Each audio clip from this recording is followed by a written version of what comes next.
Eu sou Vivi Costa e te convido a acompanhar a partir de agora o que está acontecendo aí na sua região e no mundo, se de alguma forma afetar a nossa vida, né? Vai ser um prazer ter a sua companhia. Vamos começar?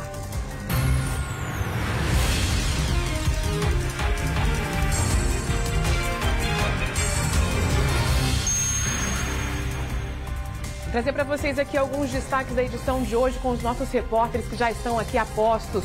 Um cobrador foi assassinado com um tiro na cabeça durante um assalto em ônibus no Recanto das Emas. 3 bandidos participaram do crime. Vanessa Vitória. Uma crueldade, ele não reagiu e esses 3 aí, pelo menos 2 podem ser adolescentes. A polícia já está nesse caso e daqui a pouquinho a gente traz os detalhes desse pai de família que foi morto trabalhando. Até já, Vanessa. Revoltante, um homem é suspeito de estuprar 3 crianças em uma invasão no Noroeste. Olga Amaral. Pois é, Vivi, esse criminoso de 40 anos, ele foi preso e confessou o crime. A polícia chegou até ele depois de denúncias e que foram confirmadas lá no local, na invasão no Noroeste. Inclusive, as crianças contaram sobre os abusos e os familiares também. Daqui a pouquinho, os detalhes desse caso, então, absurdo. É essa mesma palavra. Obrigada, Olga. E você, me conta, choveu por aí? As águas entrar nas casas ali, ó, a mulher já apareceu ali, a vizinha, trouxe a barreira de contenção ali, já tinha entrado água na casa dela. Que loucura, hein? Essa chuva forte atingiu o entorno do DF, várias ruas ficaram alagadas, parecia um rio de lama, né? Maicon Leão. Vivi, a gente está aqui em Valparaíso, olha a situação, isso daqui não dá nem pra gente chamar de rua, é um problema antigo dos moradores, mas com a última chuva isso daqui se transformou num rio. Para passar por aqui, Vivi, de carro é complicado, muita gente tem recorrido aos animais, o jeito é ir a cavalo. Daqui a pouco a gente fala mais sobre isso, Vivi. Nossa, que situação difícil, hein? Obrigada, até já, Maicon. E você, participe do Jornal comigo, mandando a sua mensagem, sua sugestão de reportagem. O nosso WhatsApp está aqui para você, 996232421. Você pode salvar aí no seu celular. Pode mandar também essa sugestão pelo nosso Instagram, que na verdade não é aqui a Olga não, né? Nosso Instagram está aqui, o @SBT Brasília. Você começa a seguir a gente nas redes sociais, aproveita e manda aqui a sua sugestão, comenta algo que você viu aqui durante o jornal, que eu posso inclusive ler aqui também no SBT Brasília primeira edição. Conta de onde você é, o seu nome, tira aquela foto que eu também mostro você acompanhando o nosso jornal. Quero estar cada vez mais perto de você, porque a sua voz é muito importante para mim. Tem muita notícia para você acompanhar a partir de agora. Hoje é terça-feira, 3 de outubro. Vem comigo? Já estamos no ar. E olha, dia 12 de outubro, tá aí, né? Batendo na porta, tá chegando. E tá acontecendo hoje, agora, uma ação do governo do Distrito Federal para poder arrecadar brinquedos que serão doados para crianças em situação de vulnerabilidade. Olha, é uma ótima oportunidade para a gente poder ajudar quem precisa, fazer a alegria das crianças. Ontem demos essa dica aqui, muita gente aproveitou para ajudar, né? E a gente vai mostrar ao vivo agora em detalhes como é que tá essa ação com a repórter Olga Amaral, que agora sim aparece aqui na nossa tela comigo.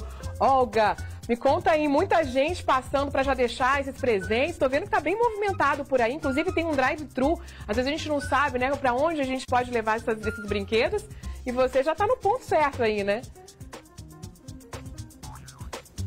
Exatamente, Vi. Boa tarde para você, boa tarde para todo mundo acompanhando a gente. Pois é, essas doações, essas arrecadações, na verdade, aconteceram da seguinte forma. Nas cidades, nas administrativas, nas regiões, nos batalhões, por exemplo, do Corpo de Bombeiros, da Polícia Militar. Então, a comunidade pôde chegar, pôde doar esses presentes, todos bonitinhos, assim, sabe, em bom estado de conservação, no caso dos brinquedos usados e também brinquedos novos. E aí, o que acontece? Nesse primeiro lançamento aqui da campanha, os bombeiros trouxeram esse material para cá, né, essas doações para cá, a polícia também, então todo mundo que foi doando começou a trazer esses brinquedos. E também o drive-thru que está funcionando, gente, é importante eu falar sobre isso até às 2 horas da tarde, ou seja, tem tempo demais.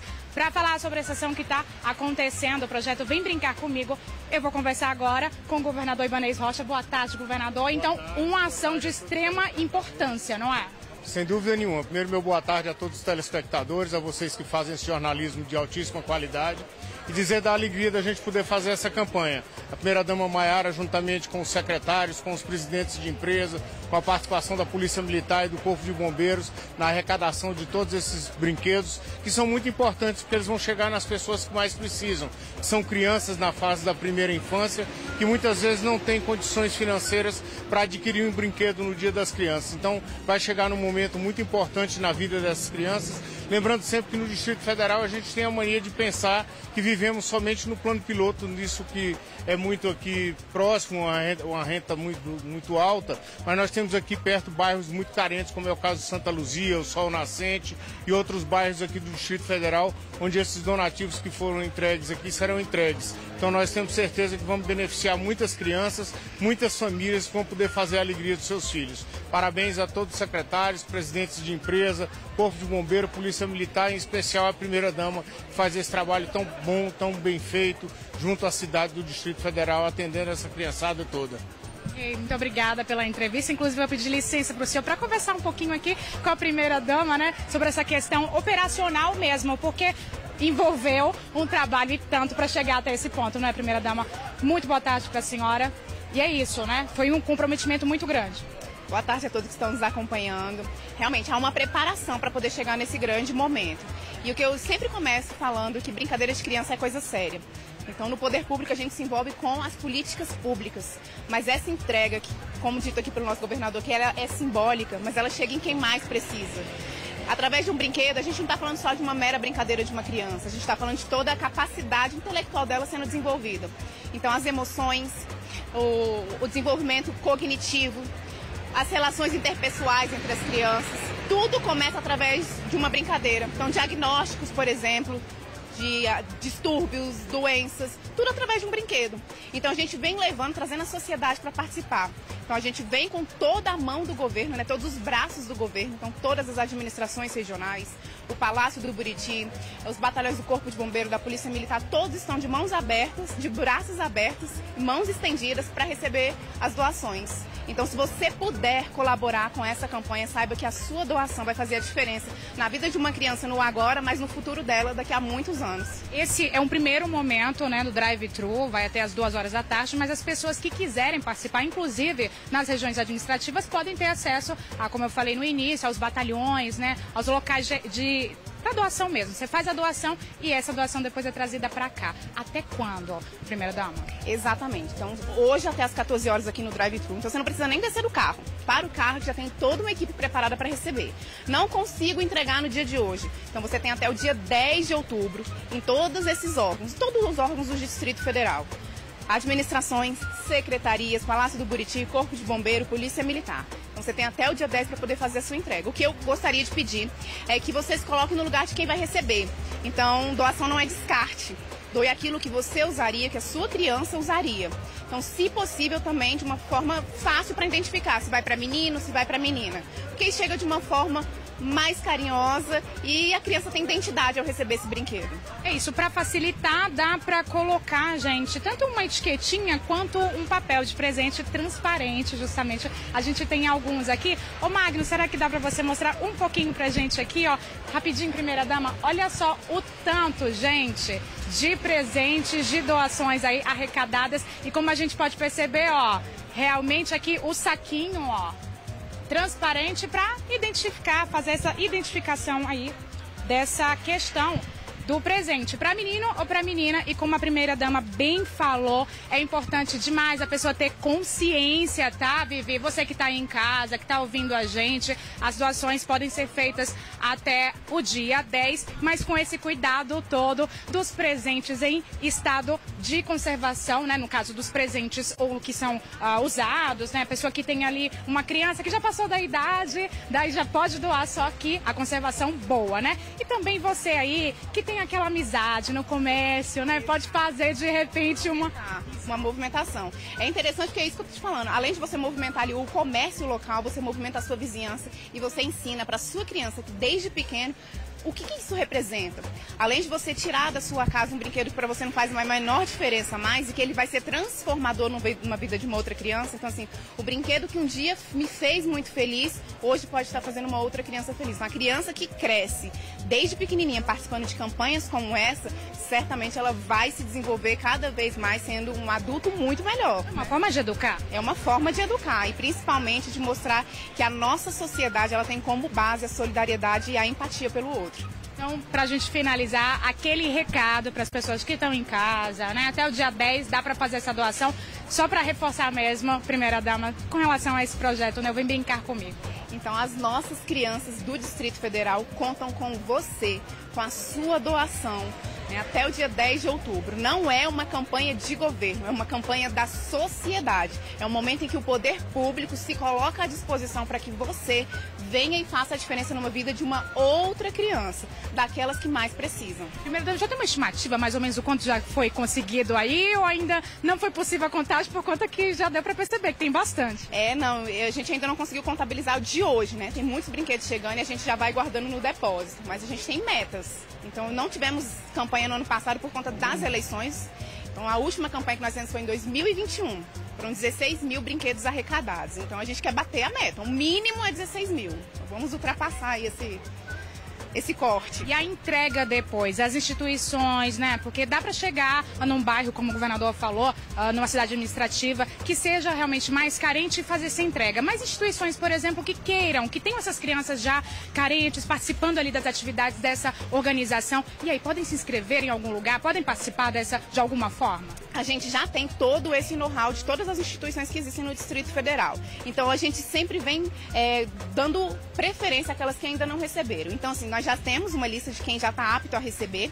Então, se você tem uma instituição, se você cuida de crianças, se você tem uma liderança, por exemplo, você pode procurar a chefia de políticas sociais aqui do gabinete do governador. Então, a gente sempre vai atualizando. Nós já temos todas e a gente vai distribuindo. Qual é o foco? As regiões mais vulneráveis. E vai depender de quem? De quem doar. Então, quanto mais brinquedos forem arrecadados, mais instituições, mais famílias, mais crianças serão contempladas. Ok, muito obrigada, então, pelas informações, primeira-dama Maiara. Obrigada, governador, pela entrevista. É isso, Vivi. Ó, só para confirmar aí, até as 2 da tarde, tá? Ainda dá tempo, deixa eu ver aqui o horário. Pois é, tá pertinho do meio-dia, tem tempo demais. Se você estiver aqui na região do Eixo Monumental, dá uma passadinha por aqui. E se não estiver, vai dar tempo, porque até o dia 10 você pode fazer essa doação. E como eu falei anteriormente, a primeira-dama também, essa questão da organização, da comunidade, né? Porque dá para fazer uma ação, chamando o vizinho, né? Passando a informação um para o outro, para arrecadar o maior número aí de presentes para distribuir no dia 12, minha gente, para essas instituições e as crianças que tanto precisam brincar, Vivi. As crianças precisam brincar. Com você. Isso, né? Quando a gente fala de brincar, até para tirar um pouquinho do telefone, dessas brincadeiras, né? Que a gente fala que hoje em dia está no computador, o pessoal está em videogame, precisa de brinquedo. É isso também que criança precisa. E Olga, olha, inclusive a gente começou com essa notícia justamente por conta do horário. Como você trouxe, até dia 10 as pessoas podem levar nas secretarias, em alguns órgãos públicos, mas hoje fica ainda mais fácil, até as 2 da tarde, quem já puder, pode passar por aí, inclusive é drive-thru, né? Não precisa nem descer do carro. Não sei se dá pra mostrar daí onde você tá, que é só não deixar. Precisa. E aí nem precisa descer, Dá não é sim. isso? Dá sim, eu vou com o Magno aqui pra gente mostrar ó, rapidinho. Tem até um pessoal aqui da Receita Federal, olha só, porque diversos órgãos estão participando, tá, Vivi? Mas lembrando, não é uma coisa assim, gente, que é só de pessoas que participam, que trabalham no governo, não, tá? Olha só, o pessoal vai trazendo aqui as doações, podem participar. Eu tô vendo aqui, Motoclube vai participar da ação. Olha só que legal, né? Aí participando, trazendo a doação, tem mais chegando aqui? Tem, da Receita Federal, ó. O pessoal aqui tem bola, tem muito brinquedo chegando ainda, portanto dá tempo. Tem um recuozinho aqui em frente ao Palácio e aí a pessoa que está querendo fazer essa doação pode vir então nesse drive-thru. O pessoal tá descendo, tá? Tem ali o Corpo de Bombeiros recebendo essas doações. Geralmente esse corpo a corpo, né? Ver um pouquinho sobre a ação que está sendo realizada. Quem está trazendo fica até um pouquinho mais curioso com relação a isso, mas tá bom, tá atrasado? Não precisa se preocupar. É só entrar aqui, tem ali a polícia militar sinalizando, entra aqui no recuo do Palácio e aí deixa, né, a sua doação. É isso, Vivi.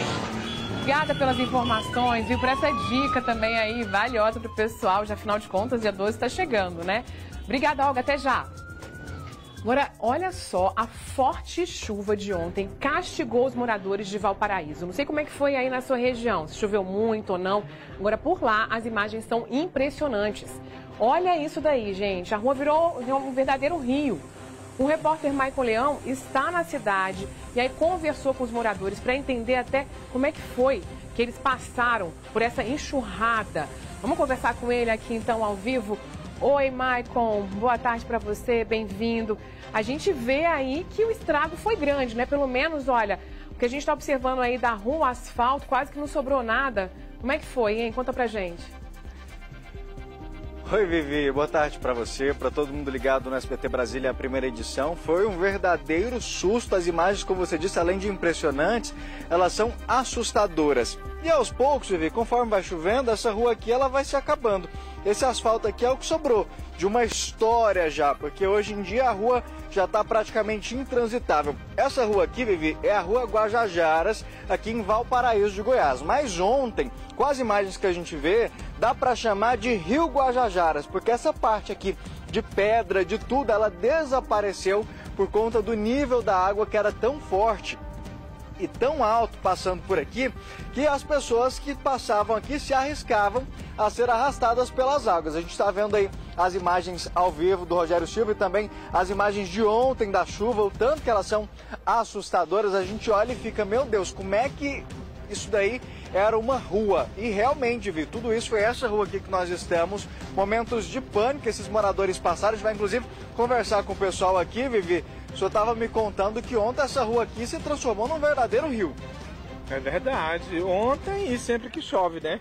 Até porque começou a fazer as obras, né? E já era para ter terminado. Deram uma data, não cumpriram. E a situação aqui é definitivamente subhumana. Eu queria até aproveitar a oportunidade, a deixa, de que o governador se encontra por aqui, né, numa inauguração ali, e eu pediria a ele que desse uma volta pelas ruas do bairro, mais precisamente do bairro Anhanguera, né, para ele conhecer uma situação subhumana, porque aqui definitivamente a gente mora por falta de opção. É definitivamente o fim do mundo. É vergonhoso, gente. Quando começa a pingar igual tá agora, como é que vocês ficam? Corre pra dentro de casa e começa a rezar. Se tiver alguém da família fora de casa, é um verdadeiro tormento, porque ou você liga, fica daí, espera a chuva passar, porque a correnteza aqui parece um rio a céu aberto. Leva tudo e todos que passar pela frente, pode ter certeza. Vivi, a gente tá andando aqui, eu vou só subir para mostrar o nível da água. A gente comparando com a imagem, olha a questão aqui. Eu na parte mais baixa, essa água tá dando mais ou menos na altura da minha canela. Ontem a água passava aqui por cima, então para vocês terem uma noção da altura, da força dessa água, meu amigo estava me contando aqui atrás, nós estivemos aqui da outra vez, chegou a arrastar um carro na última chuva, na verdade no início do ano, foi no ano passado, né? Mas arrastou um carro aqui, passado, né? Ficou aqui, só não morreu porque o rapaz pulou dentro do buraco e salvou a mulher, sabe? A senhora do carro, ela ia passando. Eu moro naquela casa lá. Esse carro aqui é meu, tá quebrado. Não tem condições do carro ir para a porta da sua casa. Para poder pegar meu filho para levar para o colégio. E quando chove assim, como é que vocês ficam? Ou se tiver na rua, não entra. Se tiver dentro de casa, não sai. E a gente tem carro, paguei 600 e pouco de imposto, tá tudo pago, não devo nada. Tudo IPTU, mas desse jeito. Mas não pode guardar dentro da sua casa? Não pode guardar nas casas dos outros. Não chega lá. Eu tava vendo, a senhora tá até com o sandália agora, acabou arrebentando? Sim, nós temos a dificuldade de levar os filhos, né, para a escola e tudo. Essa rua aqui totalmente vira um rio amazônico. A senhora falou em levar filho para a escola, a gente tem inclusive as imagens de ontem, teve que colocar na carroceria de um carro. Com certeza. A gente vai até arrastada nós pela enxurrada daqui, entendeu? Mas só orando que o prefeito não faz nada. Aqui vira totalmente rio amazônica. Eu quero que esse prefeito daqui, que faça alguma coisa, né, pelo menos nessa rua, gente. Não tem lógica. Quando vocês olham para aquelas imagens ontem, aquela quantidade de água aqui, o que é que passa na sua cabeça? É destruição assim, na minha vida, né? Que eu quero, assim, uma obra feita por Deus, pelo ser humano que entende, né? Que eu sou católica e tudo, eu quero... Entendeu? Aí Vivi, a gente está vendo até para o caminhão passar aqui é complicado. Amiga, é fácil passar aqui pelo bairro Anhanguera? Isso aqui é muito complicado de passar aqui, você. Isso aqui não pode nem ser chamado de rua, moço. E quando chove, como é que fica? Ah, isso aqui não dá nem para passar a gente, dá até medo. Com o caminhão vocês ficam preocupados? Até com o caminhão é meio complicado. A gente que trabalha com entrega aqui não dá para fazer isso aqui. Tá muito complicado aqui no Valparaíso. Obrigado pela sua participação, Vivi. A gente vendo aí a reclamação. Quando a gente vê a rua aqui, ó, boa parte desses materiais vieram sendo arrastados com a chuva de ontem. A gente está falando de uma rua em que moram muitos adultos, crianças, idosos, e tem essa questão da entrada e saída de casa. A gente tem um exemplo aqui, ó. Como é que a pessoa, por exemplo, passa com o carro? Não tem como. Se chover, então, a pessoa fica ilhada, ainda mais quando a gente vê as imagens iguais às de ontem. A água passando aqui em cima, perto do portão, dá pra gente ver aqui, ó, uma profundidade bem alta. Então, imagina, a pessoa sai de casa, provavelmente existe ali sim o risco de ser arrastada ali pela água. E a gente vê aqui, ó, a quantidade de móveis, o que indica aqui, ó, provavelmente um guarda-roupa que foi molhado também, justamente por conta dessa questão ali da água. E a gente vai vendo a situação, ó, o desespero muitas vezes das pessoas que não têm coragem de sair de casa quando começa a pingar, igual agora. Começou a chuviscar, as pessoas já ficam preocupadas, não tem jeito. Até a criançada passando por aqui fica preocupada. Ontem, na hora da chuva, vocês estavam por aqui? Sim. É muito ruim para ir para a escola aqui, fica uma chuva, uma lama muito forte aqui, você pisa, escorrega e cai aí. Chegar limpo na escola, como é que faz? É difícil, é muito complicado. Você andar de carro, qualquer coisa que é muito ruim, olha o povo passando aí. Essa rua é muito ruim, o prefeito não faz nada, parece. Quando chove, vocês ficam com medo? Demais, com medo de levar tudo embora. Olha lá como é que tá lá para baixo, a chuva é muito forte, ainda mais quando ela vem muito forte mesmo, carrega tudo, não sobra nada. Como é que foi a chuva de ontem? Chuva de ontem foi razoável, não foi tão forte assim não, mas... Teve mais forte já que essa? Já, muito mais forte. Quando vem aquela chuva de vento, falta arrastar as coisas aqui, vem água até aqui no portão aqui. E é muito ruim para ir para a escola, tem a escola aqui em cima que a gente estuda, muito ruim para ir para a escola. Vivi, a gente vendo aqui, ó, mostrando ao vivo a situação dos moradores do bairro Anhanguera aqui em Valparaíso de Goiás. E uma situação, Vivi, que não é a primeira vez que a gente vem aqui mostrar. No ano passado, nessa mesma época de chuva, nós estivemos aqui, um carro que estava estacionado. Ele estava passando por ali, ó, foi arrastado, mais ou menos onde está aquele senhor, e veio parar, Vivi, bem aqui, ó, do outro lado dessa rua, que é bem no cruzamento da rua Guajajaras com a Rio de Janeiro. Ele ficou bem aqui, ó, e por sorte, graças a uma ação dos moradores aqui, conseguiram socorrer a pessoa que estava lá dentro antes do carro ser arrastado mais. E a gente vê aquele carro ali embaixo, ele tentou seguir ali, sair pela rua, subir, mas não tem jeito, acabou ficando parado ali. É uma situação muito complicada desses moradores. A gente está vendo aqui a situação já na parte seca, sem a chuva. Quando a gente vê as imagens, como foi a chuva de ontem, e ouvindo dos moradores que não foi uma chuva tão forte como costuma acontecer, como eles estão vendo, a gente fica imaginando o que pode acontecer. Igual o tempo está nublado. Se a chuva de hoje for mais forte que a de ontem, o que vai acontecer com esses moradores, Vivi? Não, e é desesperador, né? A gente estava falando daquele calorão, o pessoal fica querendo uma chuvinha, mas quando vem nessa força toda e sai arrastando tudo, como você falou, olha que dificuldade que tá aí, de tudo quanto é jeito, para caminhar, para passar a moto, o caminhão, o carro, quer dizer, não tem muito como passar por aí. Inclusive, né, Michael, a gente está mostrando agora, você tá aí para mostrar como é que ficou o resultado disso tudo, a gente tem umas imagens da chuva, mas tem também, inclusive, um relato de uma pessoa na hora ali que a chuva estava caindo. Vamos só ouvir juntos aqui? Pode rodar pra gente, por favor. Perigoso a água entrar nas casas ali, ó, a mulher já apareceu ali, a vizinha, trouxe a barreira de contenção ali, já tinha entrado água na casa dela. Flagrante aí, ó. Isso é um rio, não é uma rua não. Parecendo a Pororoca, lá no Amazonas. Com água do mar, com água doce. Mas aqui é Valparaíso, viu, gente? Não, na Amazônia não. Daqui a pouco desce jacaré aqui. Nossa, que desespero, hein, Maicon? Como você falou, não é rua, né? É rio aí já. Não dá para poder falar que é rua, não. E que sorte! Aquela senhora ali que estava colocando uma contenção para poder a água não entrar na casa dela, ela foi muito rápida, foi esperta ali, né? Colocou tudo para a água não entrar e parece que ela conseguiu, não entrou. E agora a gente fica se perguntando, todo mundo cobrando, inclusive, se tem alguma resposta, inclusive da prefeitura daí. Vivi, a nossa produção entrou em contato com a prefeitura aqui de Valparaíso pedindo uma resposta, mas até agora nada. O espaço continua aberto. A gente quer saber o que vai ser feito para resolver o problema aqui na rua Guajajaras, que a gente já mostra há muito tempo. Inclusive, Vivi, a gente está com mais um morador aqui que vivenciou ontem essa questão da chuva. Eu queria que o senhor contasse para a gente como é que foi. Começou de uma vez, quando vocês viram a rua já tinha virado um rio? Boa tarde, mais uma vez, né? Um dia desse aí a gente deu uma entrevista, estou dando agora de novo. É o seguinte, eu estava chegando de Brasília ontem à tarde, aqui foi um absurdo, quase que a enxurrada ia tombando o carro do meu menino, né? A gente ficou desesperado, né? Isso daqui a gente espera muitos anos, né? O prefeito só vive dizendo que vai fazer isso, vai fazer aquilo, e essa promessa ele não está cumprindo. Eu estou até com os PTU, tudo pago lá em casa, que ele cobra muitos PTU, né? Mas fazer coisas boas aqui no município, ele não tá fazendo. Onde o senhor quase foi arrastado? Como foi essa história do carro? Quase que eu ia arrastar, quase que a enxurrada ia arrastando o carro, foi um desespero muito grande, né? Os moradores ali também estavam tudo desesperado. E foi um absurdo aqui. Eu sei que imposto, PTU a gente paga, mas a gente não vê melhora nenhuma, não.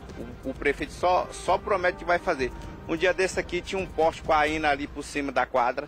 Se não tivesse reclamado, né, ele não tinha mandado ajeitar. E se chovesse, levava o poste junto. Vivi, a gente vai conversar, aproveitar que o nosso tempo é rapidinho, para eu conversar com outro comerciante aqui também, porque, Vivi, ele fica bem em frente à rua Guajajaras com a Rio de Janeiro, onde essas imagens foram gravadas. Como é que fica na hora que no comércio fica ilhado? Fica sim. Aqui não tem como o cliente vir de lá para cá. E quem vem daqui não passa também pela carro, aqui para. Fica parado. Agora, o que eu queria mesmo ver é que o prefeito pegou 70 milhões para fazer esta obra. E a obra já parou umas 3 ou foi 4 vezes. E tem 48 milhões que saiu da conta. E onde está? O que vocês querem é que essa obra seja feita o quanto antes, para não acabar o resto que ainda tem de rua aqui, né? De rua só, chão, porque asfalto não tem. Agora, seria bom falar com o governador para ele dar uma força para ele, porque é preciso. Não tem como a gente ficar aqui. O que o senhor acha que pode acontecer numa próxima chuva dessa aqui? Carregar carro de novo, que já teve isso. Esse é o medo de vocês? É, medo. E morrer criança aqui que não tem nem como ir para a aula.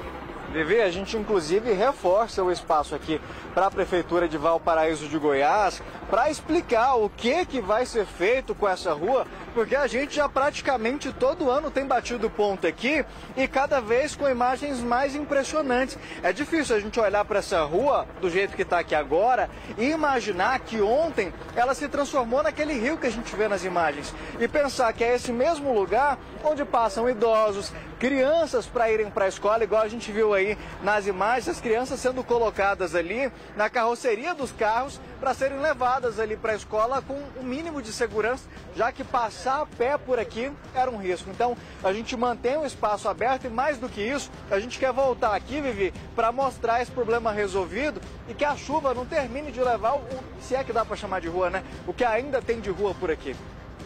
Pois é, a gente está mostrando, como você mesmo disse, não é a primeira vez, já tem mais de um ano que nada foi feito, a gente continua com o espaço aberto, não é possível que a gente não vai ter aqui um retorno, porque a nossa produção já entrou em contato com a Prefeitura para dar uma resposta para esses moradores, porque como eles disseram, estão pagando impostos e precisam ver agora isso sendo investido para que eles possam sair de casa, para que eles possam ficar tranquilos enquanto estiverem dentro de casa, enfim, não faz o menor sentido, né? Então nosso espaço continua aberto aqui, inclusive, Caso queiram mandar já uma resposta durante, ao longo do jornal a gente volta a falar desse mesmo assunto.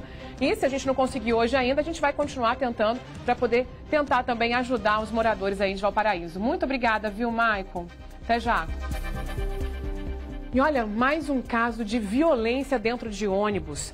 Desta vez, lá no Recanto das Emas, um cobrador morreu depois de ser atingido por um tiro na cabeça durante um assalto. Esse crime foi na DF-001. 3 bandidos invadiram o veículo. Olha, agora essas imagens do circuito interno, que todo ônibus que circula aqui no DF tem, essas imagens podem ajudar nas investigações. E quem está acompanhando esse caso desde cedo, vai trazer os detalhes para a gente, é a repórter Vanessa Vitória. Vanessa, boa tarde para você, bem-vinda. Olha, a gente na semana passada falou, na semana retrasada a gente falou de um caso que também invadiram um ônibus, fizeram uma passageira refém. Agora a gente trouxe recente um outro caso de violência dentro de um ônibus, né? Ontem, que um criminoso, ele estava ali na rua, assaltou uma pessoa, levou um celular para dentro do ônibus para tentar fugir. Acabou morrendo, porque tinha um PM dentro do ônibus e aí a confusão ali, né, foi geral. E agora, esse outro caso absurdo. Conta pra gente, as imagens agora vão ajudar a polícia e dá para identificar ali se ele reagiu, como é que foi que aconteceu tudo isso? Oi, Vivi, boa tarde para você, boa tarde para todo mundo. É um crime bárbaro que choca muito, porque a gente assistiu as imagens e ele não reage. Esses criminosos entraram no ônibus, foi uma ação muito rápida. Eu conversei com o motorista aí que estava conduzindo esse veículo e ele disse o seguinte, que achou que esses 3 iam para um shopping, por causa dessa rota que você comentou, né, que o ônibus faz ali de Santa Maria até o Setor O. Então, geralmente, jovens entram no ônibus e pegam para ir o caminho para ir para esse shopping.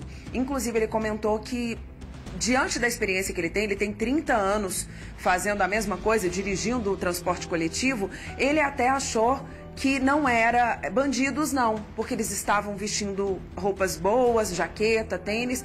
Então, ele não sabe, até falei com ele agora há pouco também, porque a polícia localizou um objeto e eu entrei em contato com ele de novo para saber se todos estavam usando tênis ou não, e ele falou que foi muito rápido, mas o primeiro impacto que ele teve de imagem foi que eram jovens bem vestidos. E a ação é muito rápida. Quando eles entram no ônibus, ele pega um deles, né, o que está armado, pega o celular do Ariel, que é o cobrador de 26 anos, tinha feito aniversário na semana passada, tem uma filhinha pequena de 2 aninhos, e aí eles pegam o celular dele e pegam também o dinheiro que está na gaveta do ônibus, e ele não demonstra nenhum tipo de reação, nenhuma. Ele fica com a mão acuada, estou rendido, pode levar tudo. Porém, um outro que aparece junto nas imagens, ele fica incentivando, pedindo atira, atira, atira. E é aí que ele atira, esse que tá com a arma, atira um tiro na cabeça e o Ariel morreu na hora. Inclusive, sobre esses criminosos e essa investigação, eu vou conversar agora com o Dr. Fernando Fernandes. A gente está aqui na 27ª Delegacia de Polícia, que fica no Recanto das Emas, e é ele que está acompanhando esse caso de frente. Já ouviu testemunhas, inclusive também o motorista. Boa tarde, delegado.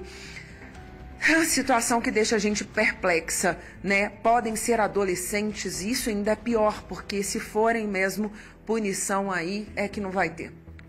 Boa tarde, Vanessa. Boa tarde, Viviane, a todos que nos assistem. Crime bárbaro, hediondo, cruel, sem explicação, o disparo que foi efetuado. Os 3 entraram no ônibus, como você bem disse, não aparentavam ser ladrões, bem vestidos, talvez estivessem indo para o shopping, o JK Shopping, que é a rota que o ônibus faz. E, do nada, anunciaram um assalto. E quando o cobrador já estava entregando os objetos, celular, dinheiro do caixa, um dos elementos gritando, né? Atira, atira logo, atira nele. E o elemento que estava com um revólver em punho acabou efetuando esse disparo mortal contra o cobrador. Motivo pelo qual, além dessa linha de investigação de latrocínio, trabalhamos também com algum acerto de contas, talvez algum deles tivesse alguma coisa contra o cobrador, possivelmente algum assalto anterior. E porque não é comum esse tipo de situação em que a vítima se rende, entrega os objetos e mesmo assim ainda tem a sua vida ceifada. Inclusive, Vivi, esse aí que ficou gritando atira, atira, o motorista me falou que é o menorzinho deles. Nas imagens, as imagens estão borradas porque, né, a gente não tem ainda a identificação e a idade efetiva deles, mas a gente vê nas imagens agora, esse que aponta a arma e atira aí, ele não estava com o rosto coberto, não fez questão de se esconder. Tem um outro que fica segurando naquele ferro do ônibus, bem perto do Ariel ali, ele tá com um capuz na cabeça, e tem um menorzinho que o motorista acha que um outro circuito pode ter pego ele, que seria posicionado para frente, né? Essa imagem é do fundo do ônibus, que as câmeras da frente poderiam ter pego esse menorzinho, e é o menorzinho que faz o incentivo aí, o que é pequeno. Eu até perguntei, menor de idade ou de tamanho? Ele fala de estatura mesmo, mas pelas características físicas, tudo indica que poderia ser, sim, um adolescente. Que tinha uma senhora que estava sentada, porque o motorista falou o seguinte, quando eles entram no ônibus, eles não passam na roleta. E a ação deles é tão rápida, foi por volta de 9h18 da noite, eles nem dá tempo de chegar em outra parada. E aí, depois que eles matam o Ariel, que eles atiram e levam também o celular dessa senhora, eles começam a pedir para o motorista que eles querem sair, só que o ônibus não destrava a porta com o ônibus em movimento. Não adianta, o motorista precisa parar.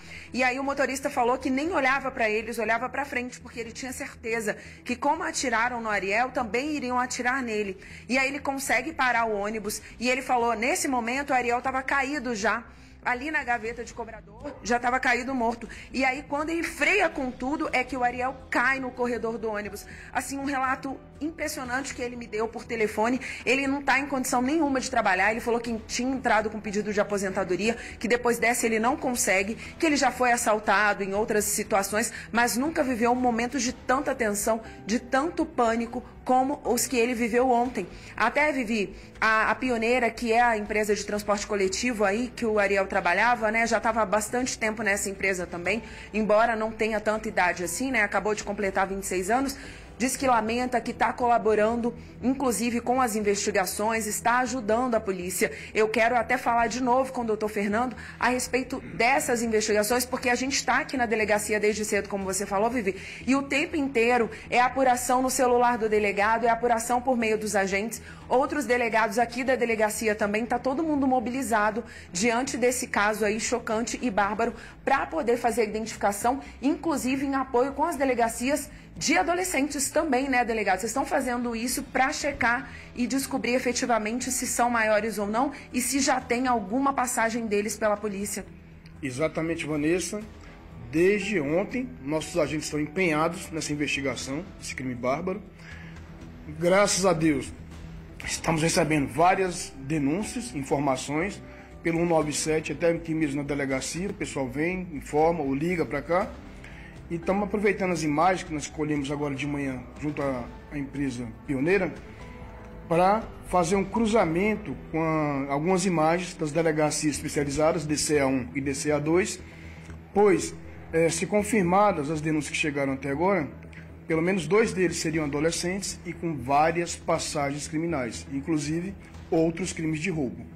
Olha só, Vivi, eu também liguei para o irmão do Ariel, tentei falar ali com os familiares para saber se ele já tinha em alguma outra ocasião relatado algum tipo de assalto, alguma coisa assim. Eu não consegui retorno. Eu estou até pegando o meu celular aqui porque uma coisa me chamou muita atenção numa rede social do Ariel que falava assim, ele postou um vídeo ontem falando adeus camarada, adeus. Adeus que eu já vou embora. Foi no balanço do mar que eu vim, é no balanço do mar que eu vou embora. Ele postou esse vídeo lá. E aí eu entrei nesse vídeo e a irmã dele comentou dizendo pro dono desse vídeo, que foi um compartilhamento, que escreveu lá que o irmão dela postou isso e que parece que sentia que ia morrer e que naquele mesmo dia que ele postou ele tinha falecido. Quando eu entrei tinha 19 horas que essa postagem tinha acontecido. E até para poder entrar em contato com a família, é claro, para manifestar aí a nossa solidariedade, mas também para saber se ele já tinha sido vítima antes, se ele tinha alguma insegurança. O Ariel, ele tinha 2 empregos, ele não era desse turno, ele pediu uma troca de turno, ele pediu para trabalhar à noite justamente para conseguir conciliar com outro trabalho, para ter uma renda maior para a família. Então o motorista falou que eles estavam juntos há mais ou menos uns 8 meses. Ele pediu essa troca, então poderia ser que se ele não tivesse feito isso, não seria ele naquele momento. Mas um ponto que o delegado traz que chama atenção é a investigação de latrocínio, sim, porque a gente sabe que essas pessoas são cruéis, esses criminosos não têm amor por eles e nem por ninguém, mas o que chama atenção é se em alguma outra situação o Ariel já pode ter se deparado com eles, entendeu? É uma linha que a polícia também vai investigar, porque eu perguntei para o motorista e o motorista falou assim, olha, é tanta gente que a gente leva, que eu não consigo nem saber se eles já entraram no ônibus antes. E um outro ponto que a gente também falou, Vivi, a crueldade diante de pouco dinheiro, porque quando esses bandidos entram em um ônibus, em um coletivo desse que tinha mais ou menos umas 10 pessoas, né, delegado? Exatamente, 10 pessoas contando com o motorista e a vítima. Ou seja, não era um ônibus lotado, não é um horário de grande movimentação para ter uma quantia grande de dinheiro e entram aí para fazer o que fazem, né, delegado? Assim, é sem explicação mesmo, não tem o que dizer. Exatamente, talvez, como já aconteceu em casos semelhantes, simulação de um roubo para execução de uma vítima. A gente trabalha com essa hipótese, porque, como você bem disse, é muito estranho, muito pouco provável uma vítima que não reage a um assalto acabar sendo lesionada de forma letal com um tiro na cabeça. Ou seja, o tiro não foi para assustar, foi para matar a vítima. Agora, delegado, um ponto que também chama atenção quando a gente assiste as imagens sem borrar ali, sem... a gente colocou, a nossa edição colocou para justamente não identificar, porque a gente não tem ideia ainda da idade desses criminosos, mas um ponto que chama atenção é que o Ariel, ele não reage ao reconhecer alguém. Não parece alguém, opinião, tá? Não parece que ele, olha, conheço esses aí. Não tem essa reação. Tem apenas a reação de, ei, tô sendo assaltado, vou entregar. Essa é a sensação, né, que dá. Isso, aquele susto de qualquer pessoa, normalmente um assalto. Segundo testemunhas, o Ariel, a vítima, estava com fone no ouvido e o motorista falou que ele estava cochilando, porque ele trabalha em 2 empregos, estava um momento ali tranquilo, chovendo, deu aquela cochilada e foi despertado pelos autores que puxaram pelo seu cabelo e ele só teve aquela reação de levantar os braços, entregar o que queriam levar e mesmo assim ainda acabou levando um tiro fatal. Porque a gente não vê, Vivi, aquela reação de...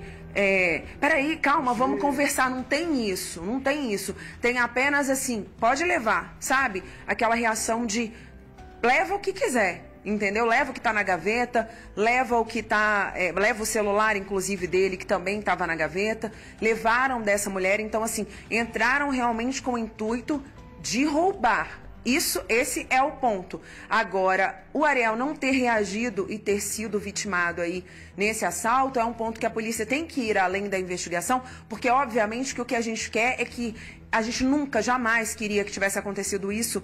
Agora, diante dessa circunstância, é que não tenha sido nenhuma ação focada também, né, delegado? Porque o que a gente traz e o que a gente apurou até esse momento é de um trabalhador mesmo que se esforçava e se desdobrava para estar ali naquele horário, para conseguir levar uma renda maior para a família. Agora, se ele já tinha visto ou não esses criminosos em alguma situação, o esboço de reação dele parece que não. Mas a polícia não descarta nenhuma hipótese e vai investigar tudo, tudo mesmo.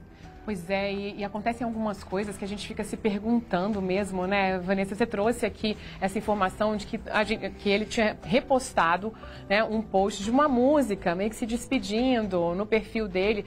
E a gente ouviu aqui também na hora, e isso chega a arrepia, né? A gente fala, nossa, não foi nem no perfil, né, mesmo, foi ali no feed. Na verdade, foi no perfil, mas no feed, né, ele foi no Stories.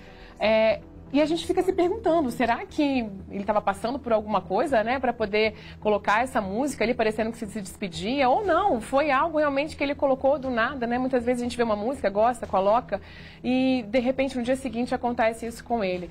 Bom, olha, a gente colocou ali as imagens, o número, gente, é 197, caso vocês tenham qualquer informação que possa ajudar a polícia, então não deixem de ligar, vocês não precisam se identificar e ajudam muito a polícia a encontrar esses 3 bandidos que nessa frieza não precisava disso tudo, né? Na verdade não precisava de nada, mas não precisava chegar a esse ponto. A gente vê aí nessas imagens mais uma vez para que alguém, se tiver qualquer informação, possa ligar e o número está na tela. Ô Vanessa, inclusive, olha, a gente falando sobre essa questão de violência, né, falta de segurança, a gente vai continuar, inclusive, até conversando com o delegado Fernando Fernandes. Antes, deixa eu só mostrar como é que essa insegurança, ela está enorme, não só nos ônibus, né, nas ruas, nos comércios também. Gente, olha só, ontem, bandidos usaram um fuzil para assaltar uma loja de celular, lá aí no Recanto das Emas, onde a Vanessa está. Funcionários e clientes foram feitos reféns e toda essa ação foi registrada pelas câmeras de segurança. Vamos ver juntos? O vídeo mostra 2 homens entrando na loja. Logo um deles surpreende, tira um fuzil de dentro de uma mochila e aponta para os 2 funcionários e um cliente, que são feitos reféns. O ladrão bate com o cano do fuzil em um dos atendentes e leva todos para dentro da loja. Pouco tempo depois, um dos ladrões volta. Tenta abrir um armário cheio de produtos, mas não consegue e traz a funcionária para ajudar. Portas livres, ele retira tudo e coloca na mochila. Enquanto isso, o ladrão de camisa vermelha tenta, mas não consegue acessar o cofre. Em seguida, uma mulher aparece na porta da loja e acaba também como refém. O roubo continua. O homem pega um celular que está em cima de uma mesa, vai novamente para dentro da loja. Lá, rouba mais celulares e depois tranca todos os reféns. Os 2 bandidos voltam com 2 caixas, checam novamente os armários, colocam as caixas na mochila e vão embora calmamente, enquanto mais um cliente entra na loja sem saber do que escapou. Lá dentro, os reféns tentam pedir ajuda. A mulher que chegou por último tem um celular e eles ligam para a polícia. Todos foram libertados e passam bem. Os bandidos levaram da loja celulares e acessórios. O prejuízo é estimado em R$20 mil. A polícia investiga o caso e acredita que uma terceira pessoa está envolvida no crime. Que loucura, gente. Olha, vocês repararam naquela arma que o criminoso entrou naquela loja?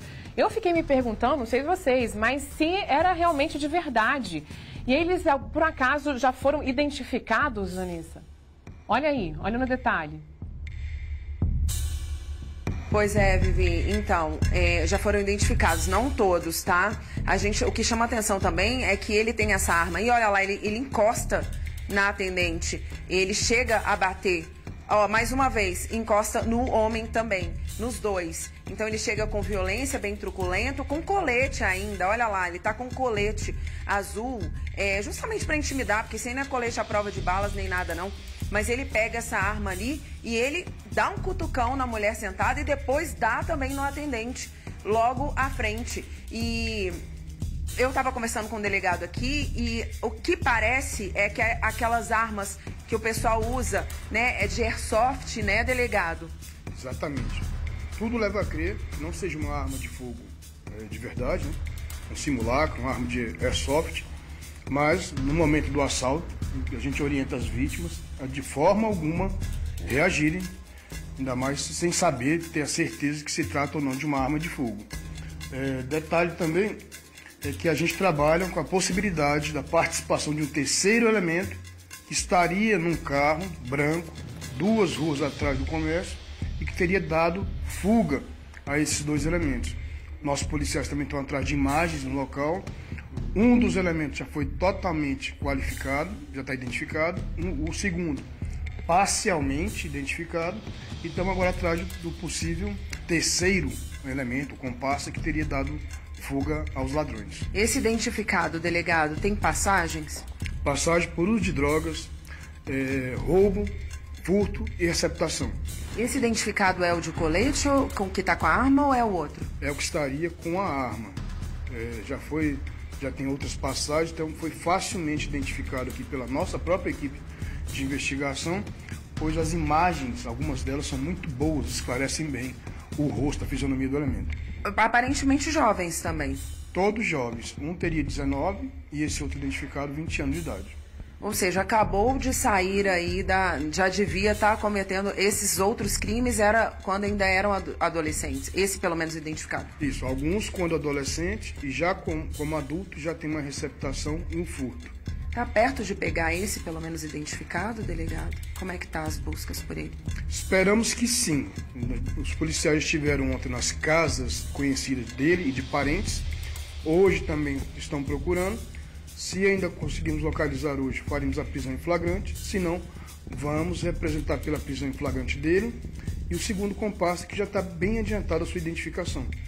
Vivi, olha só, a gente traz aqui na sequência 2 casos envolvendo jovens, né? Isso chama muita atenção. Se a gente somar aí os 3 do ônibus com esses 2 da loja de celular, 5 aí pessoas entrando, saindo da adolescência, entrando na juventude, cometendo crimes, sem o menor pudor, sem a menor preocupação em serem pessoas melhores, sem a menor preocupação em conseguir um emprego, em trabalhar. Você vê, assim, a gente se depara com isso, realmente pessoas que eu não sei nem o que dizer, né? Essa juventude completamente perdida, né? Ali usando uma arma, mesmo que que seja uma arma fake, que não tenha aí, não atire, não mate, colocando ali na mulher, colocando no homem, o outro matando um cobrador. É bem deplorável mesmo, são situações deploráveis com jovens que poderiam estar sendo aí o futuro, né? Quem sabe jovens brasilienses, a gente não tem ainda a identificação, mas independentemente de onde nasceram, estão aqui no Distrito Federal cometendo crimes. Pois é, uma vida longa pela frente, estão aí aterrorizando as pessoas, né, os moradores, enfim. Olha, tem uma última pergunta que eu gostaria de fazer para o delegado. O delegado Fernando Fernandes, ele fez uma ação ali em Samambaia, que era justamente nos ônibus, para poder tentar coibir esse tipo de ação, encontrar esses criminosos, né, delegado? E agora o senhor aí, né, agora, né, nessa outra delegacia, eu queria até perguntar para o senhor se vai continuar fazendo essas ações e o que tem sido feito, inclusive nos comércios, para poder trazer um pouco mais de segurança para essas pessoas. Sim, Viviane. A nossa ideia é permanecer com aquelas ações, a Operação Transporte Seguro, a qual o SBT Brasília até acompanhou algumas ao vivo, e visam o quê? Justamente diminuir esse número de roubos em coletivos e inibir a ação desses meliantes. Estamos também mapeando aqui o comércio da cidade para evitar que roubos como esse da Loja Vivo sejam repetidos. Estamos aqui há 10 dias, completamos agora. Então estamos terminando esse mapeamento e já fizemos algumas operações, uma pelo menos de transporte seguro, 4 operações narcóticas, são aquelas que visam prender traficantes e usuários aqui na região, e vamos dar prosseguimento ao comércio seguro e ao transporte legal. Inclusive, Vivi, complementando aí o que o delegado está falando dessa ação em comércios, né? Dados da Secretaria de Segurança Pública apontam que já foram 33 casos de roubos em estabelecimentos comerciais aqui no Recanto das Emas. Esse número que, inclusive, isso até agosto, tá? Do começo do ano até agosto. Esse número que, inclusive, já é maior que o do ano passado, que no mesmo período registrou aí 26 ocorrências de roubo em comércios. Então, com certeza, essas ações vão ajudar muito aí a tentar coibir ou pelo menos intimidar esse tipo de ação, como você disse, tanto no transporte coletivo quanto nos comércios aqui da região, inclusive trazendo sobre essa questão da Loja Vivo, dessa loja de celular, né? Fica em uma área muito movimentada aqui, é uma avenida com muitos comércios, e eles agiram ontem, né, delegado, na hora do almoço, por volta de 1h da tarde, à luz do dia, sem a menor preocupação mesmo, sem medo de serem pegos, em uma área super movimentada, comercial, assim, né, com gente pra cá e pra lá, né, delegado? Exatamente, o horário de almoço, que é um horário bastante movimentado no comércio, e na avenida principal aqui do Recanto das Emas, onde há várias lojas ali nas proximidades. Algumas imagens que nós pegamos, Vanessa, dão conta de que minutos antes eles teriam passado em frente às lojas, observado a movimentação e só depois, então, de alguns minutos, retornaram já com a arma em punho e de máscara, tentando dificultar, né, o reconhecimento por parte das pessoas. A ação toda não durou mais do que 5 minutos e eles já foram sabendo o que queriam: celulares e acessórios de celulares. Prejuízo estimado, até o momento, R$20 mil. Delegado, muito obrigada pela participação aí. E o delegado vai seguir aqui nessas investigações, né, Vivi? Porque tem pelo menos 3 aí do ônibus, do roubo do ônibus, e mais esses 2, fora um monte de ocorrência que está chegando aqui na delegacia, para serem localizados e presos, né? E fica, inclusive, aqui esse nosso alerta, né, a dica para que qualquer furto, roubo, enfim, vocês realmente prestem a ocorrência, né? Cheguem vão até a delegacia, ou então isso pode ser feito também agora online, mas registrem essa ocorrência, porque ajuda nesse mapeamento, inclusive, que o delegado falou, para poder conseguir fazer ações mais específicas. Delegado, muito obrigada, viu, por participar com a gente aqui, trazer essas informações. Vivi, obrigada também, até já. Pessoal, um mistério ronda uma cidade vizinha nossa aqui. Olha só essa história. Um carro capotou. E aí sabe o que aconteceu? Um corpo enrolado em um lençol foi arremessado para fora dele. A gente fica se perguntando o que é isso, né? Para completar a situação macabra, um motorista que não era de um carro de funerária, viu? Fugiu do local desse acidente, mas acabou sendo preso logo em seguida na cidade de Rio Verde, no sudoeste goiano. Na delegacia, esse homem disse que teria sido contratado para poder desovar o corpo. Sabe por quem? Dá uma olhadinha na reportagem.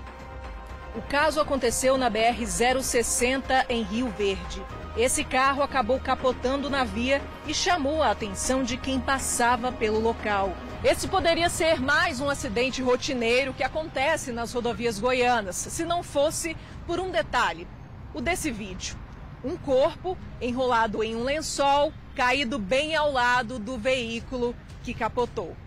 E para completar a situação ainda mais macabra, o motorista desse veículo, que não é um carro funerário, simplesmente fugiu do local do acidente e foi preso poucos minutos depois em um posto de combustível perto do local do acidente. Nesse vídeo, Jefferson Erivaldo da Silva Nascimento, que tem 25 anos e já tem outras passagens pela polícia, aparece sendo preso por policiais militares.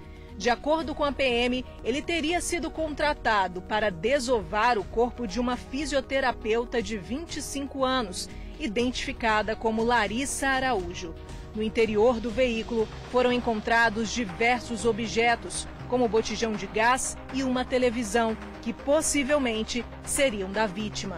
A polícia agora investiga quem matou a mulher e qual seria a motivação desse crime bárbaro. A Polícia Civil deve trabalhar com latrocínio ou com homicídio envolvendo aí violência doméstica, né, ou um possível feminicídio, seguido de um furto, tendo em vista que o ladrão disse que o autor mesmo o teria contratado para desovar aquele corpo.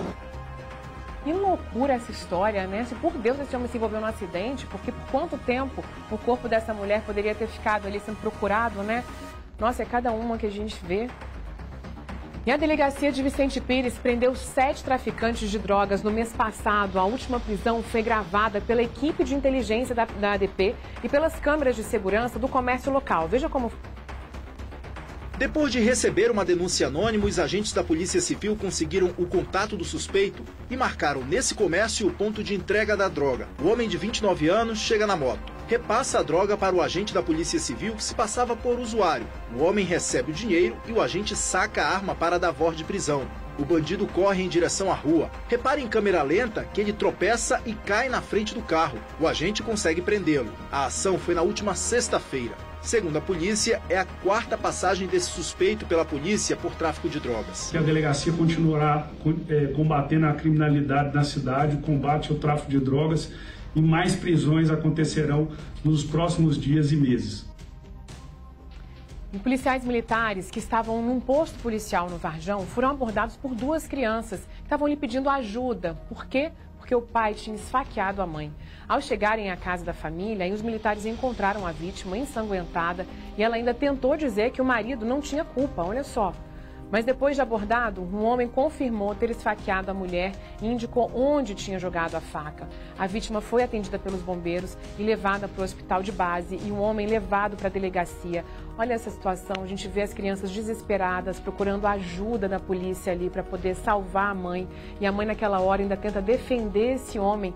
Nossa, por quantas vezes a gente vem falando aqui para a mulher realmente ter coragem de denunciar um homem que tem a capacidade de fazer algo como esse aí fez, né, para se valorizar, saber que ela pode sim ter uma pessoa ao lado dela que seja um companheiro e não um homem como esse. E pensar nos filhos, porque olha só o desespero dos filhos num momento como esse também, né? Sem saber ali o que fazer, correram para poder pedir ajuda e depois ainda ver a mãe falando que não tinha sido esse homem. Bom, e agora olha só esse outro caso, gente. A polícia prendeu um homem suspeito de estuprar 3 crianças em uma invasão no Noroeste. Mas, segundo os policiais, ele confessou esse abuso. Quem tem mais informações pra gente é a repórter Olga Amaral. Olga, bem-vinda de novo. Olga, ainda o mais absurdo é que ele tentou explicar, gente, o inexplicável, né? Exatamente, vi agora há pouco, né? Eu entrei ao vivo para passar informações sobre uma ação pró-crianças, de arrecadação mesmo de brinquedos. E agora esse assunto tão pesado que nada tem a ver com o universo infantil, com as crianças. 3 crianças vítimas de estupro. E como você disse, esse criminoso ele tentou explicar o inexplicável. Olha só, esse homem de 40 anos, ele contou à polícia que praticou os abusos, abre aspas, tá, gente? Por um desvio psicológico incontrolável, fecha aspas. Realmente um absurdo, essa frase, né, que ele disse, ele confessou o crime, esse homem de 40 anos que foi preso pela polícia, pelas equipes da 2ª DP na Asa Norte, ali na região da invasão no Noroeste, e assim, havia, né, muitas denúncias, muito se falava sobre as ações desse criminoso e a polícia começou a investigar. A partir do momento que a investigação começou, eles foram lá em campo nas equipes da Polícia Civil para verificar essas denúncias, Vivi. E aí confirmaram. Inclusive, conseguiram conversar com as crianças, porque assim, 3 crianças foram abusadas. Uma de 5 aninhos e 2 de 10 anos. E essas crianças de 10 anos, elas falaram com a polícia, elas chegaram a contar que realmente estavam sofrendo esses abusos. E familiares também confirmaram aí uma suspeita, né? A gente vai ouvir a entrevista do delegado, o Dr. João Guilherme, da 2ª DP, que está à frente desse caso. Ele contou um pouco como que foi essa investigação, como que os policiais conseguiram chegar até esse criminoso, suspeito então de praticar esse crime contra 3 crianças. Vamos ouvir. As investigações se iniciaram através de uma denúncia anônima e após o levantamento de testemunhas do local, através também da oitiva de familiares e da oitiva das crianças em procedimento próprio e especial, e posteriormente, através da própria confissão do autor, pôde-se então concluir pela caracterização desses estupros de vulnerável em relação a essas crianças.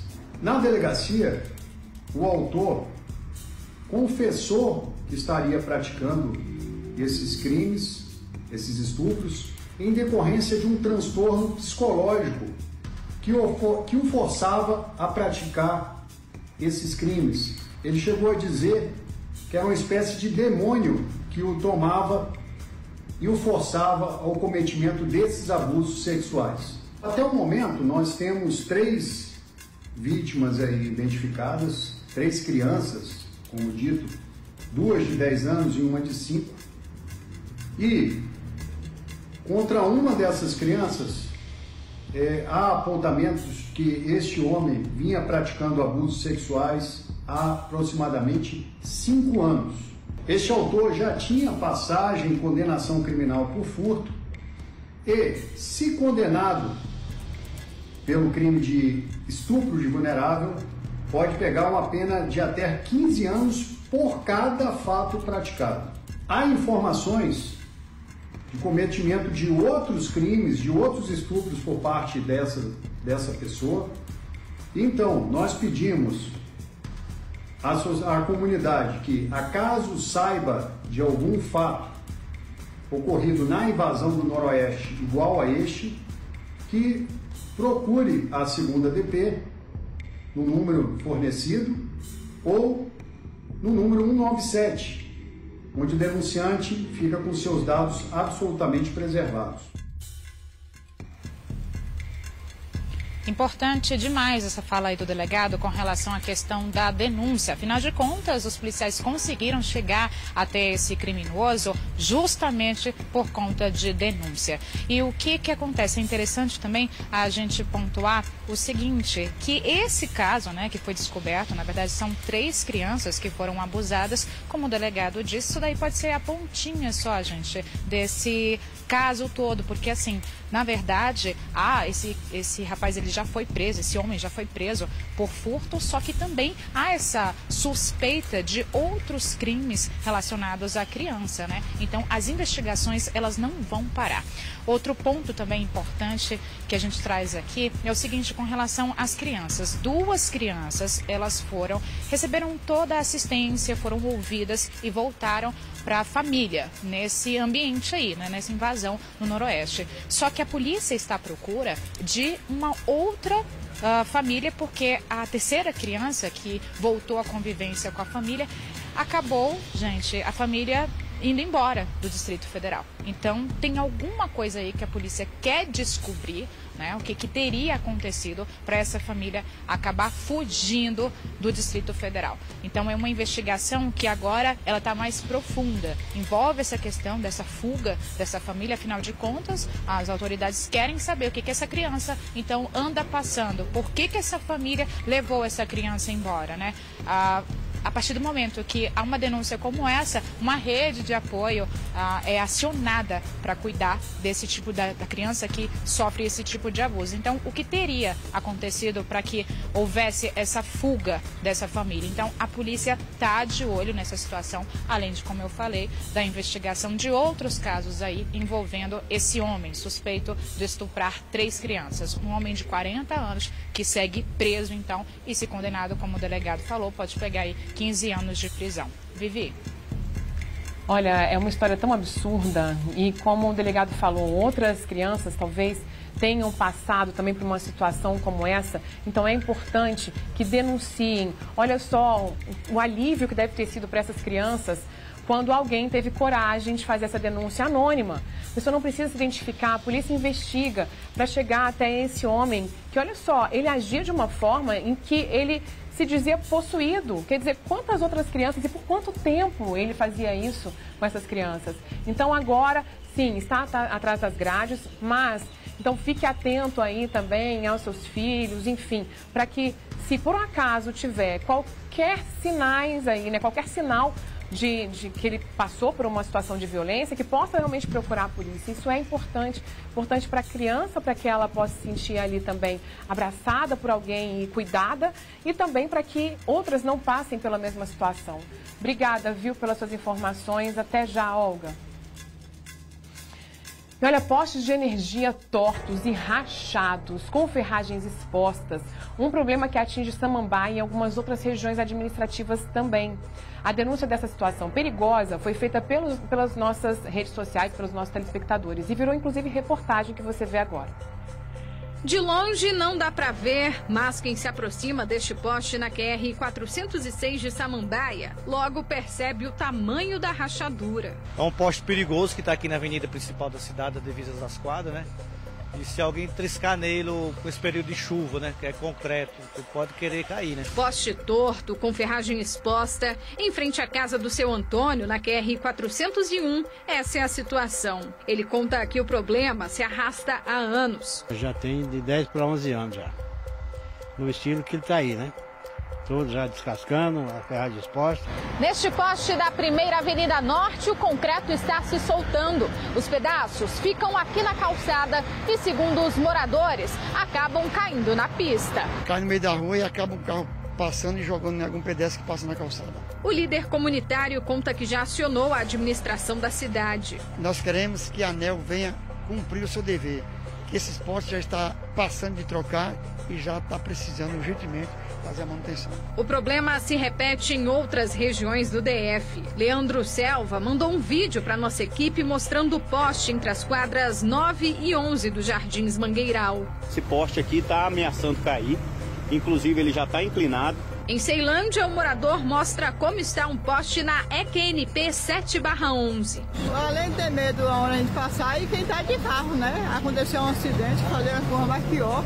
A Neoenergia diz que faz a manutenção dos postes. Até setembro, foram cerca de 1.400 trocas, uma média de 5 por dia. Estão previstas ainda este ano mais de 650 substituições ou manutenções desses equipamentos em todo o DF. Olha, a Neoenergia informou que vai mandar uma equipe para avaliar as estruturas desses postes que nós mostramos aí na reportagem. Quem quiser também reclamar das condições dos postes nas suas ruas aí, pode ligar para o telefone 116, que é o telefone da Neoenergia. E se já tiver realmente resolvido o problema, também vocês podem fazer depois um vídeo mostrando pra gente. Encaminha aqui pelo nosso WhatsApp que a gente mostra também que a sua rua já está com tudo em dia, né? A promessa de reforma de uma escola em Samambaia completou aniversário de 1 ano, gente. Até agora, nenhum tijolo foi colocado por lá. A escola está abandonada e a situação do prédio cada vez pior. Na quadra 415 de Samambaia Sul, até tem uma escola classe, uma das mais antigas da cidade, fundada em 1992. Mas olha as condições do local agora. O colégio está muito antigo, né, e está muito velho, então assim, ter fiações soltando, a chuva eu acredito que também entrava para dentro, molhava, né, então sem contar as pessoas que pulavam e roubavam o lanche das crianças, né. A solução encontrada para que os estudantes não ficassem sem estudar foi transferir os profissionais de educação e os estudantes para este prédio que fica a mais ou menos 4 quilômetros da unidade antiga onde funcionava a escola classe 415 de Samambaia. Para fazer o deslocamento deles, todos os dias, pelo menos 4 ônibus param na frente da escola abandonada. Tem horário certo de chegada e partida, mas quem tem filho que precisa usar o transporte, queria mesmo era que ninguém precisasse ir estudar em outro local. Muito difícil para botar ela no ônibus, principalmente em época de chuva, não tem cobertura, essa cobertura que tem aqui, não cobre os alunos todos na chuva, porque é muito pequeno. Diante da situação, parentes dos estudantes e representantes da comunidade de Samambaia Sul pedem uma previsão de quando as obras no prédio vão começar e quando os alunos finalmente vão poder voltar a ter aulas na escola classe 415. Que resolva isso logo, que demula logo esse colégio, né? Demolir ele, construir logo o colégio, avançar com tudo, porque tá difícil. Olha, a Secretaria de Educação disse que a escola vai passar por uma reconstrução completa e que a empresa que vai fazer a obra já está em fase de contratação. Informou ainda que depois de autorizações necessárias as obras começam, mas ainda não deu uma data para que isso aconteça. Bom, olha só, o governador Ibanez Rocha trocou o delegado-geral da Polícia Civil do DF, viu? Robson Cândido, que estava no cargo desde 2019, pediu a exoneração por motivos pessoais. Quem assume o cargo é o delegado José Nueric de Carvalho, que está na corporação desde 99 e atualmente ocupava a função de chefe de gabinete do delegado-geral. Ele é graduado em Ciências Jurídicas e Sociais e tem experiência na área de gestão. E teve troca também na Secretaria de Esporte e Lazer. Júlio César Ribeiro pediu exoneração para retomar o trabalho como deputado federal pelo DF no Congresso Nacional até o fim do mês. Quem assume a função interinamente até lá é o Renato Junqueira. Ele é formado em gestão pública e especialista em gestão de instituições educacionais e relações governamentais. Em 2017, Renato foi um dos representantes da delegação brasileira que participou, inclusive, do Festival Internacional da Juventude e Estudantes lá em Sochi, na Rússia. E a cozinha de uma escola de Ceilândia está em condições precárias, viu?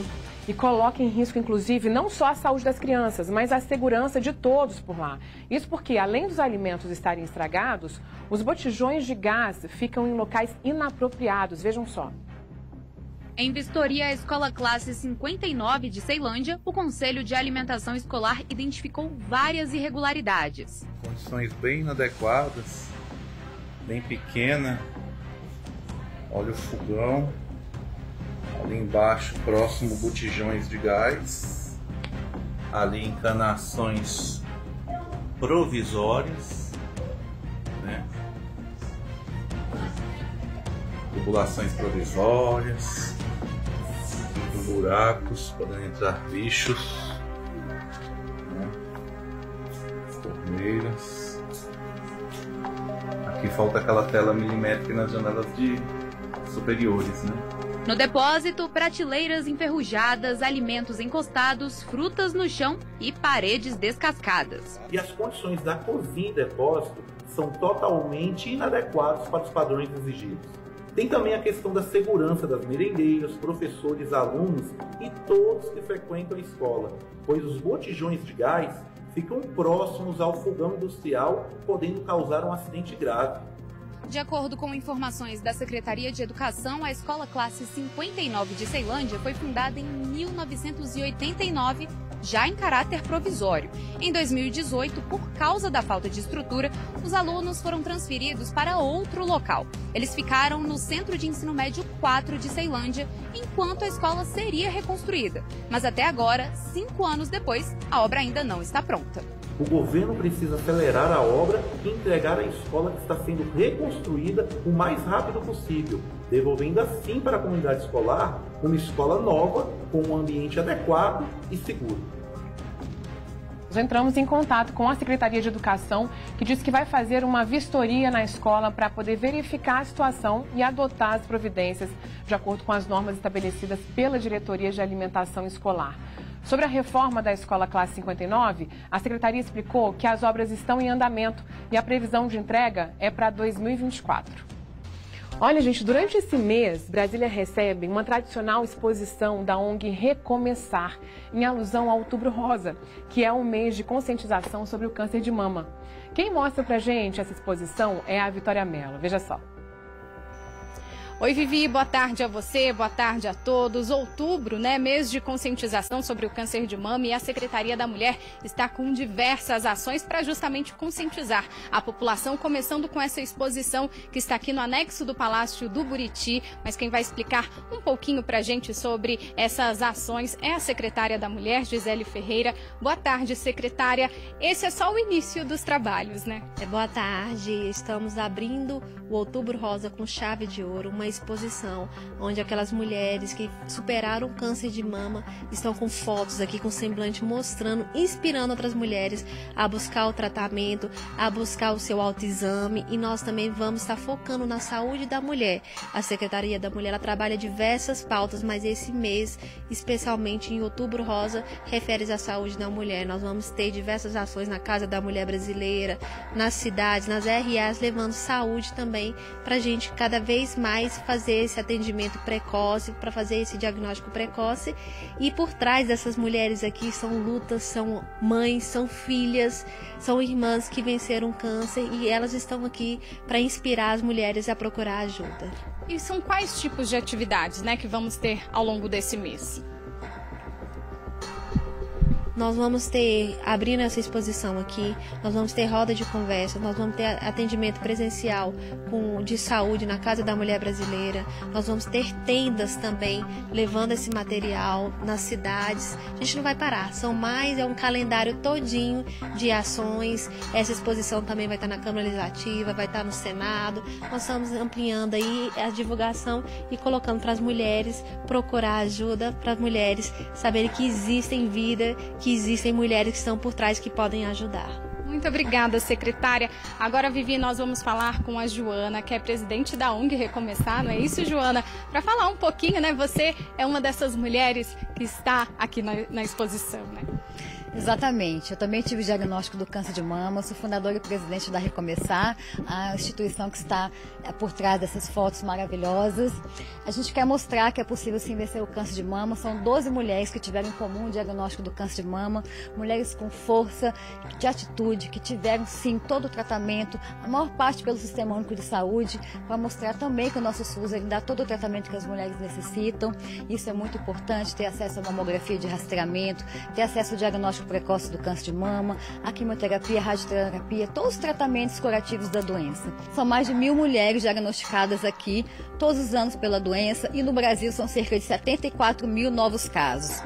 Então a gente quer cada vez mais conscientizar a população para que a mulher faça o diagnóstico precoce, se cuide e possa recomeçar, assim como nós, com muita força, muito amor e muita alegria de viver. Muito obrigada, Joana. Então fica aí o serviço, quem quiser acompanhar essa exposição, a Joana já disse, né? Fica até o dia 16 aqui no Palácio do Buriti, no anexo do Palácio? Aqui fica até o dia 13 de outubro, e a gente quer aproveitar para agradecer a parceria com a Secretaria de Estado da Mulher do Distrito Federal por estar trazendo essa exposição para esse espaço tão importante. Muito obrigada, Joana. Então é isso, Vivi. Fica aí o recado, né? A importância de um diagnóstico precoce, de um tratamento precoce que salva, sim, vidas. Eu volto com você. Obrigada, Vicky. E olha, uma calçada embaixo de um viaduto em Ceilândia Sul virou passagem de carros. Os motoristas justificam a infração como uma medida para fugir do trânsito. Moradores pedem que a situação seja resolvida com a construção de um retorno regular. Veja só. Não respeitam a barreira e atravessam por cima da calçada. Na QNN 26 de Ceilândia Sul, o canteiro embaixo do viaduto do metrô virou passagem de veículos.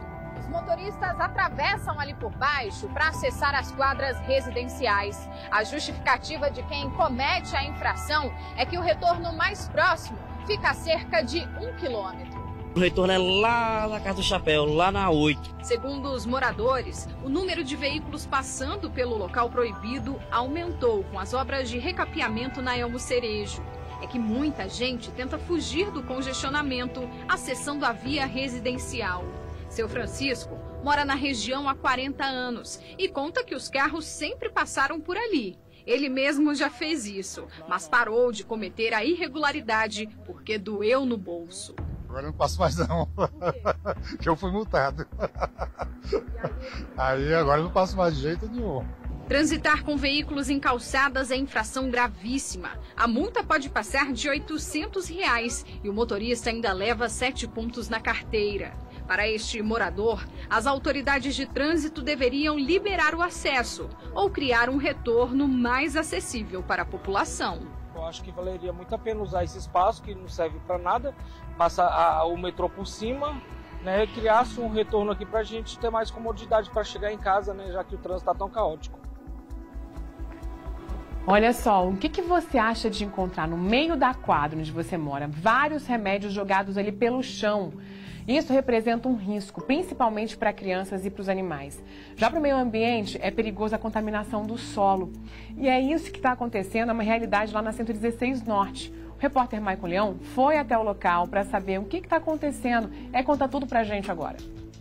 O passeio com a Hope é um compromisso diário do Marcelo. Mas nos últimos dias ele percebeu um detalhe estranho no trajeto. E aí a gente começou a ver comprimidos, porque a Hope começou a cheirar. E a gente começou a observar o que era. E quando a gente viu, tinha vários comprimidos. Mais de um em um, ele percebeu que a região está cheia de remédios como esses. Tem de todos os tamanhos e cores. Essa foto foi tirada no sábado. E olha o tanto. O problema já está logo na saída do bloco residencial, entrando na área verde. Muitas vezes quem caminha olhando aqui por cima é desatento, não percebe. Mas aquele olhar bem pertinho do chão, esse sim, bem atento, mas sem malícia, acaba correndo perigo. Os animais e até mesmo as crianças acabam sendo atraídos pelo formato e pela cor diferente. E segundo essa farmacêutica, a preocupação não é à toa. Ele entra em contato com a água potável e também com o sol. Isso prejudica a saúde humana e também dos animais e da vegetação. Os moradores acreditam que não é um descarte irregular de medicamento, já que estão fora das embalagens. E como os vizinhos estão retirando e no dia seguinte aparecem mais remédios, o caso foi parar na polícia. O Marcelo registrou um boletim de ocorrência. Porque eu fiquei muito preocupado com essa intenção dessa pessoa jogando aqui. E aí a polícia lá, os agentes recolheram todos os comprimidos e eles vão fazer uma diligência. Descartar medicamento de forma irregular pode ser considerado crime ambiental. Denúncias podem ser feitas pelos telefones 190 ou 162. A gente aproveita a oportunidade para dizer que há uma forma correta de descartar medicamentos. Basta entregá-los nas farmácias. Elas são obrigadas, por lei, a receber o material. Você também pode fazer o descarte em unidades básicas de saúde. Esses ambientes, eles têm ali a lixeira adequada, a forma adequada de acondicionar esse medicamento.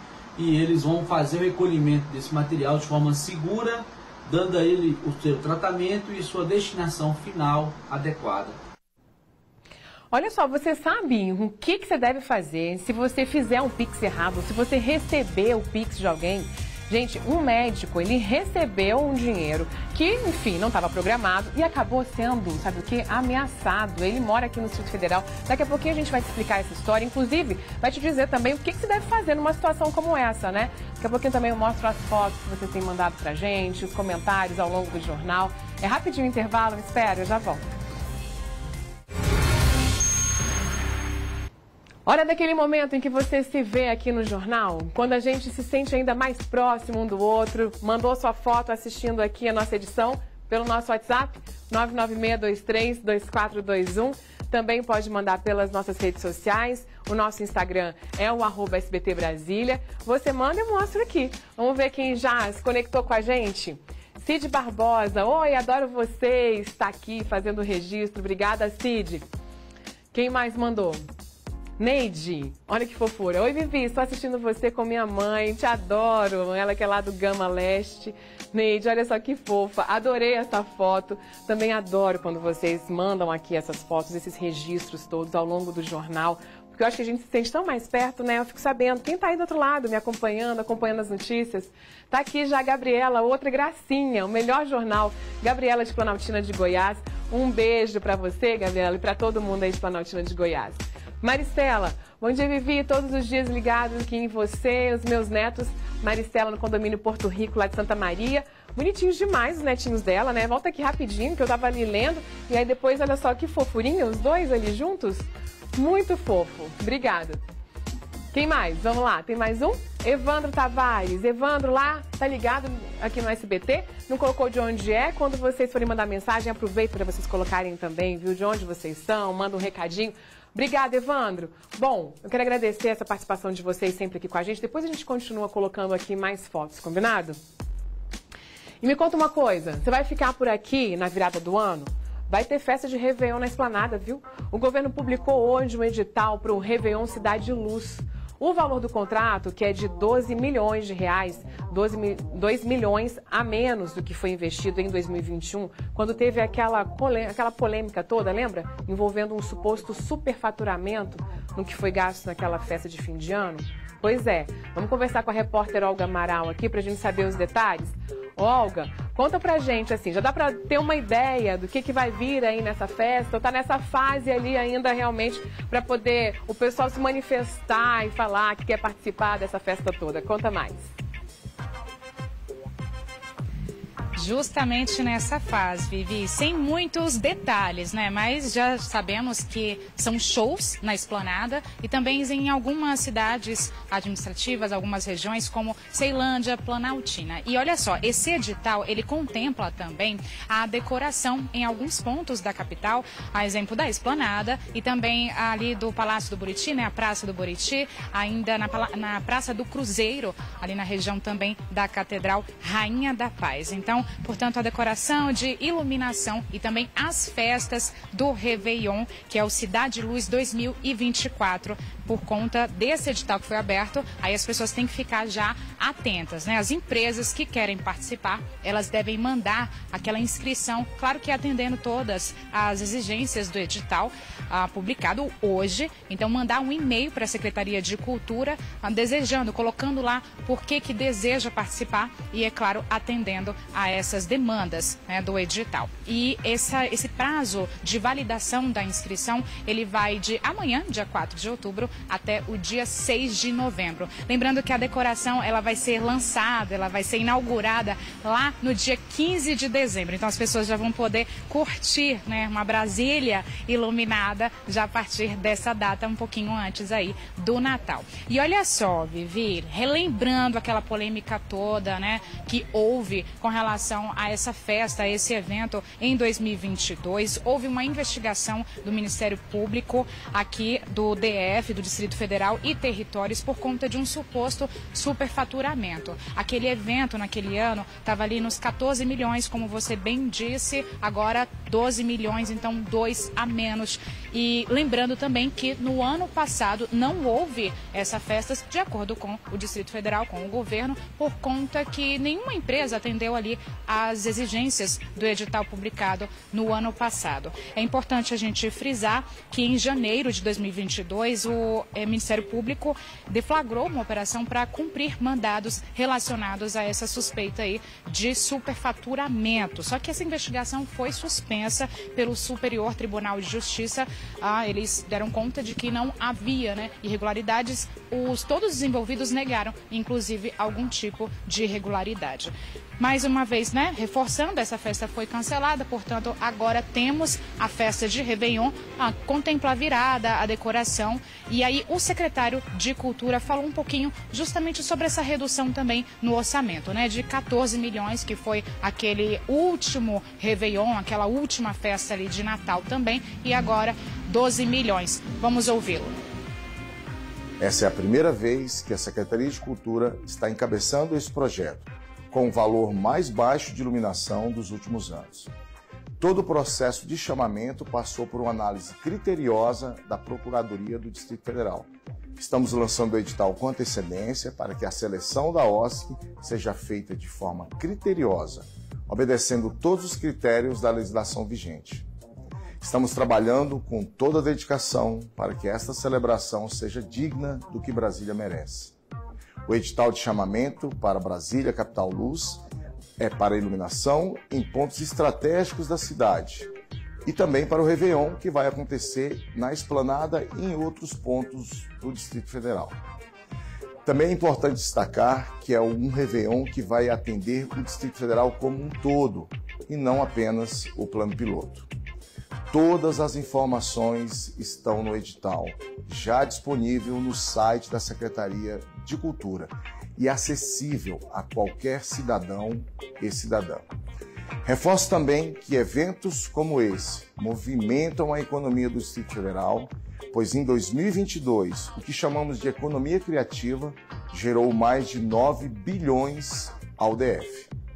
O Réveillon será um grande gerador de oportunidades e emprego. E principalmente, tocados pelo espírito natalino, vamos celebrar a nossa cultura e Brasília como capital de todos os brasileiros. Bom, a gente vai acompanhar então para depois ir trazendo os detalhes dessa festa pro pessoal. Obrigada, viu, Olga? E agora, olha essa história, gente. Um médico aqui do Distrito Federal foi ameaçado depois de receber uma transferência de um Pix no valor de R$ 19,50 por engano. Depois de contar essa história nas redes sociais, a publicação viralizou. Já tem mais de 1,5 milhão de visualizações, inclusive. Quem vai explicar melhor essa história pra gente é o repórter Maicon Leão.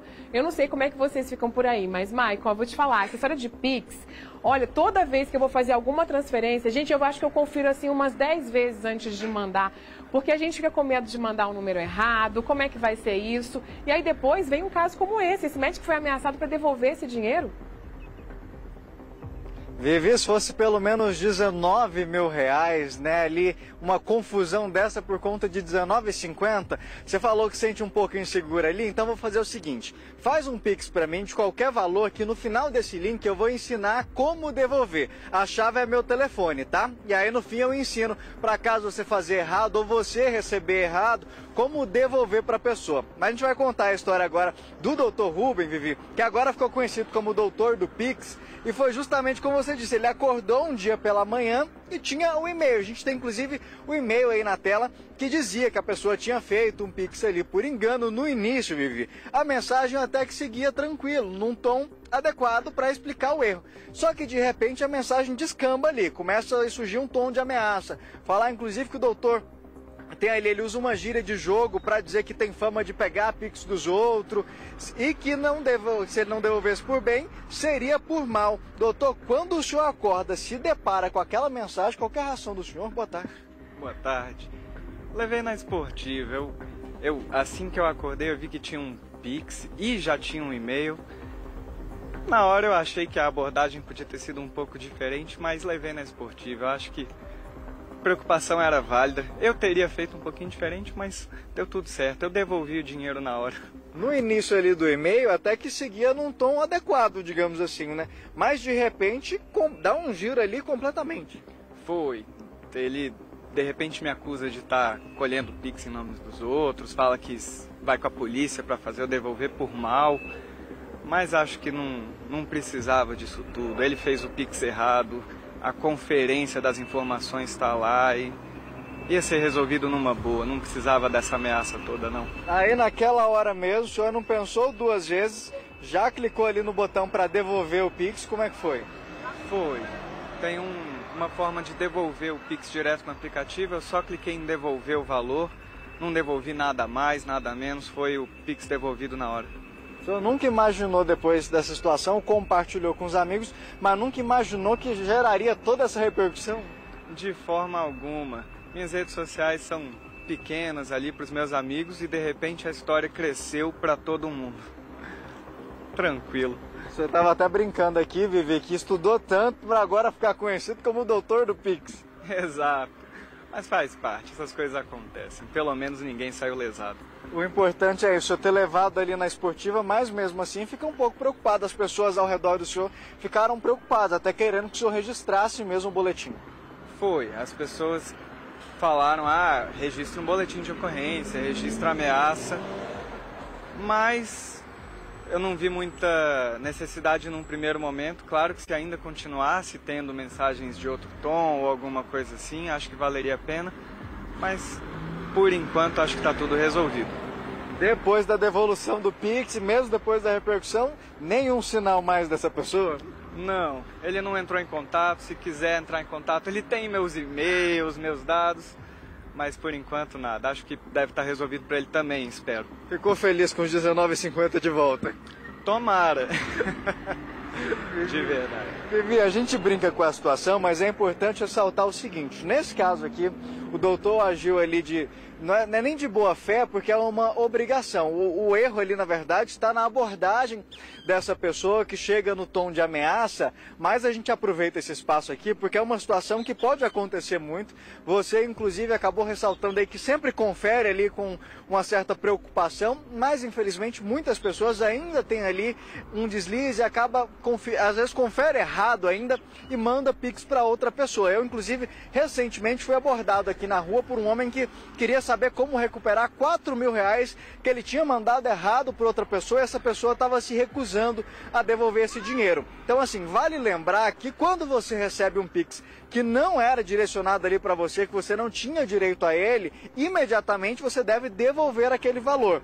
Caso você fique com esse dinheiro, você pode inclusive responder pelo crime de apropriação indébita. E qual que é o caminho para tentar recuperar esse dinheiro? O primeiro passo, Vivi, é procurar a sua agência bancária, entrar em contato ali com o banco, para que junto com a instituição financeira, vocês façam contato com essa pessoa. Caso esse primeiro contato ali não resolva essa situação, aí sim você deve procurar a polícia, registrar um boletim de ocorrência que aí passa para a esfera judicial. Agora, Vivi, vamos ver se você fez o Pix mesmo, para ensinar para quem está em casa, quando receber... Ó, ela fez mesmo, R$5. Para ensinar quem está em casa, quando receber esse valor, o que fazer. Tá dando para mostrar direitinho aí, Dentinho? Chegou aqui, ó, o Pix da Vivi de R$5. Vivi, eu desconheço esse Pix, você não estava me devendo. O que eu vou fazer? Vou descer aqui, eu não preciso saber dos seus dados bancários. Aqui, ó, o próprio aplicativo esconde, eu não preciso saber CPF, e-mail, nenhuma chave. Ele já me dá a opção aqui, ó, de devolver o Pix.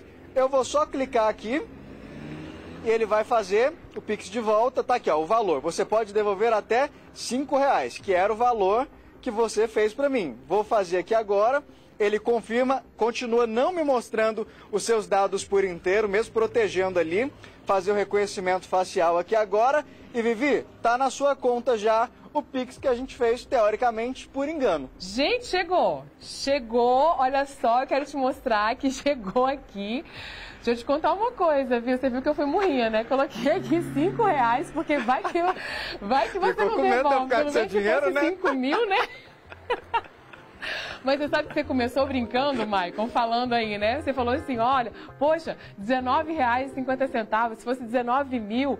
Mas assim, óbvio que quando você recebe um dinheiro que não é seu, mesmo que seja R$1, a gente devolve, né, gente? Enfim, afinal de contas, aquele dinheiro não é nosso. A abordagem ali, realmente, que não foi muito bacana, que a pessoa estava fazendo pelo menos um primeiro contato, nem tinha tido a resposta, para poder saber como é que ia ser essa conversa, né?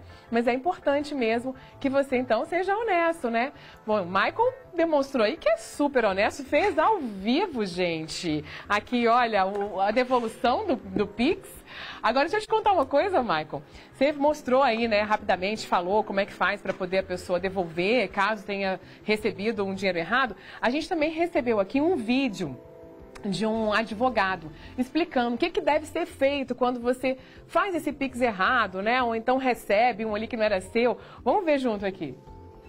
O Código de Defesa do Consumidor hoje ele impõe a culpa exclusiva ao próprio consumidor, protegendo então os bancos dessa responsabilidade, porque é o próprio consumidor quem coloca todos os dados na base do aplicativo para que essa transferência seja realizada. Então o banco ele consegue se eximir desta culpa. No entanto, a nossa legislação nacional ela não deixa a pessoa que realiza o Pix de modo totalmente desprotegida, porque nós temos ainda dois vieses para analisar essa questão. Um viés é o cível e o outro criminal. No viés cível é possível sim o ajuizamento de uma ação, inclusive a depender do valor no juizado especial cível, para que esse valor seja devolvido de modo corrigido e atualizado, porque a outra parte, quem recebe o valor, ela não pode enriquecer sem causa. Então a pessoa que recebe esse valor de modo indevido, ela fica obrigada sim a restituir esses valores. No caso criminal, também por receber esse valor indevidamente, comprovado o dolo em cometer o crime, pode ser sim incutida na pena de apropriação indébita, nesse caso também judicialmente. Mas é possível ainda a resolução do caso de modo extrajudicial, que é quando as partes, em uma conversa, em uma negociação, conseguem transigir a respeito da devolução desses valores. Gente, quando cai aquele dinheiro na conta, às vezes você não estava esperando, a gente fica empolgado, né? Mas, olha, você já viu aí, é melhor você devolver para não ter essa dor de cabeça. Maicon já não vai ter, né, Maicon?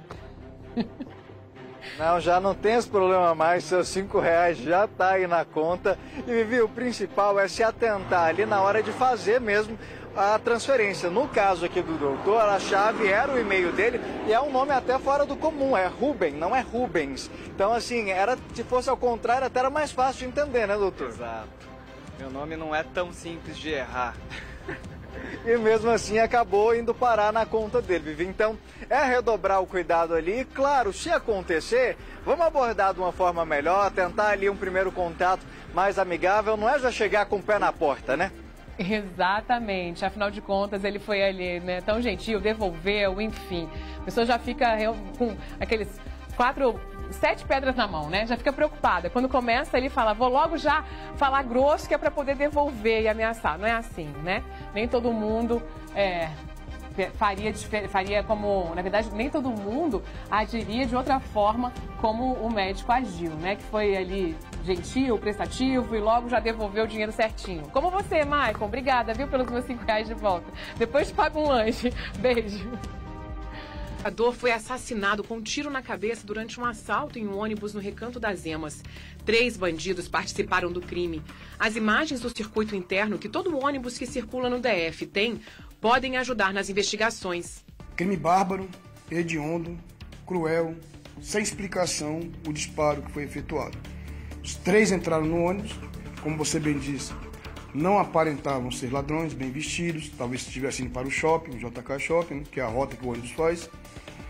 E do nada anunciaram um assalto e quando o cobrador já estava entregando os objetos, celular, dinheiro do caixa, um dos elementos gritando, né? Atira logo, atira nele. E o elemento que estava com um revólver em punho acabou efetuando esse disparo mortal contra o cobrador. Choveu por aí? Tempestade atingiu o entorno do DF e várias ruas ficaram alagadas. Parecia um rio de lama. Moradores adotaram barreiras para conter a água. Perigoso as águas entrar nas casas ali, a mulher já apareceu ali, a vizinha. Se fosse a barreira de contenção ali, já tinha entrado água na casa dela. Quase que a enxurrada ia tombando o carro do meu menino, né? A gente ficou desesperado, né? Isso daqui a gente espera muitos anos, né? O prefeito só vive dizendo que vai fazer isso, vai fazer aquilo, e essa promessa ele não está cumprindo. Revoltante. Um homem é suspeito de estuprar 3 menores em uma invasão no Noroeste. Segundo os policiais, ele confessou o abuso, que envolveu crianças de 5 a 10 anos. Na delegacia, o autor confessou que estaria praticando esses crimes, esses estupros, em decorrência de um transtorno psicológico que o forçava a praticar esses crimes. Ele chegou a dizer que era uma espécie de demônio que o tomava e o forçava ao cometimento desses abusos sexuais. Olha, o Prêmio Nobel de Medicina deste ano foi concedido à dupla responsável pela técnica que possibilitou o desenvolvimento da vacina contra a Covid-19. As pesquisas da bioquímica húngara Katalin Karikor e do médico norte-americano Drew Weissman ajudaram a modificar a tecnologia do RNA mensageiro, desenvolvida há quase 30 anos, o que permitiu a fabricação de vacinas contra o novo coronavírus em tempo recorde. Os dois vão dividir um prêmio que equivale a cerca de 5 milhões de reais. Ao longo desta semana, ainda serão anunciados os vencedores dos prêmios Nobel de Física, Química, Literatura e da Paz. Na próxima segunda-feira será a vez do Nobel de Economia. Infelizmente, os casos de abandono de animais são comuns aqui no Distrito Federal, né? No entanto, graças a instituições especializadas e pessoas que se dedicam a vida a esses animais, alguns têm o tão sonhado final feliz. A gente recebeu uma sugestão pelo nosso WhatsApp de uma veterinária, a Ellen Cristina, para poder mostrar o caso do Lobinho. É um cachorro que ele tinha sido abandonado porque ele tinha várias doenças. Hoje, ele faz parte dessa história inspiradora, junto com a sua nova dona, que a repórter Vanessa Vitória foi conhecer mais cedo e traz pra gente agora essa gracinha e super diferente. Veja só. Oi, Vivi. Oi, gente.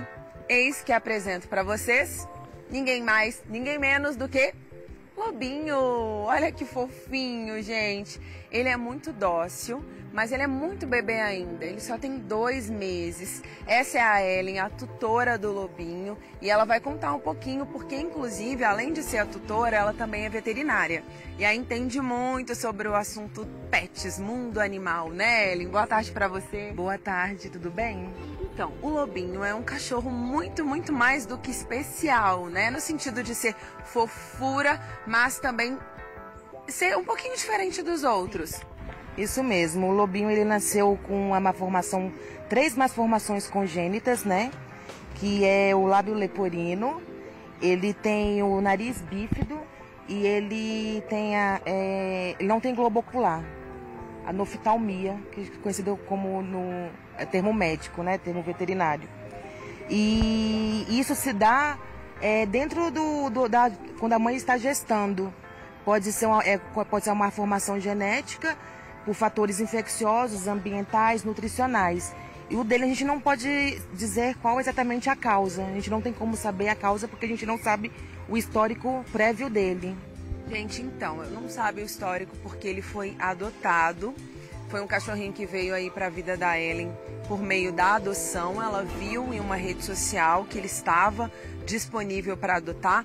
Ela já tem outros 2 pets, que inclusive ele veio somar aí nessa família animal. A gente fez até umas imagens dos irmãozinhos aí.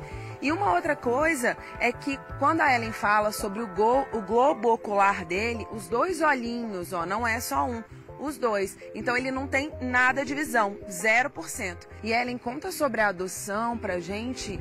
Bom, nós achamos ele num grupo do Facebook, onde falou que ele tinha sido abandonado e que foi uma husky que pariu ele e os irmãozinhos dele.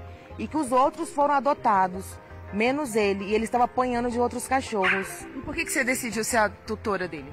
Eu peguei primeiramente como lar temporário, né? Como me sensibilizou, um animal que ele não enxerga, sendo abandonado e com outros cachorros batendo, eu falei bem assim, ele não tem condição de se virar sozinho, né? E uma protetora foi lá, buscou ele nas primeiras horas, eu fui na casa dela e busquei ele para poder dar lar temporário e buscar novos adotantes. Só que com ele é irresistível. Não aguentou, gente, ficou com o Lobinho para ela. Inclusive, ele está sendo adestrado.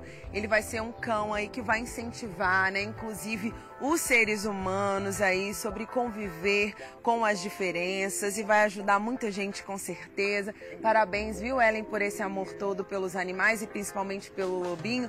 Vivi, vou ter que encerrar porque, como ela falou, ele é irresistível. Então, vou até mudar pro lado de cá e vou dar um trabalho pro Claudinho, que não estava esperando eu levantar bem ao vivo aqui. E vou me despedir de vocês. Fala a rede social pra gente encerrar. Ele tem redes sociais para acompanhar o dia a dia dele. Love Lobinho, tudo junto. LOVE Lobinho, o Instagram dele. Love, Vivi. Beijo. Tchau, Lobinho. Gente, é um amorzinho mesmo, que fofura. Sabe que um filhote de cachorro do mato foi resgatado no Jardim Botânico? O animal que estava sozinho, chorando, foi encontrado por um homem que estava ali no local fazendo uma limpeza de um lote que tinha sido queimado. Olha só, gente, que bonitinho. A Polícia Ambiental foi acionada e aí levou o animal para ser avaliado pelos veterinários do Ibama. Tá aí, todo aconchegado. Gente, olha, muito obrigada, viu, pela companhia de vocês. Antes de encerrar, dá tempo da gente mostrar aqui mais umas fotos ou só o nosso WhatsApp? Vamos colocar aqui, olha, tem a Jennifer. Oi, tia Vivi, que fofa. Estamos ligados na sua edição do canal SBT. Eu sou do Jardim Ingá, minha avó assiste todos os dias. Um beijo para a senhora, eu sou Jennifer. Boa tarde para todos, jornalismo. Obrigada por dar as notícias pra gente. Gente, que fofa, Jennifer. Adorei a sua mensagem, viu? O carinho para escrever pra gente. E é assim que eu vou encerrar, porque ela já deu até uma boa tarde aqui. Então, boa tarde para vocês também. Continuem entrando em contato com a gente, mandando a sua sugestão de reportagem, suas fotos. Te espero de novo amanhã. Uma ótima tarde, que agora é com SBT Esporte Brasília. Um beijo. Tchau, tchau.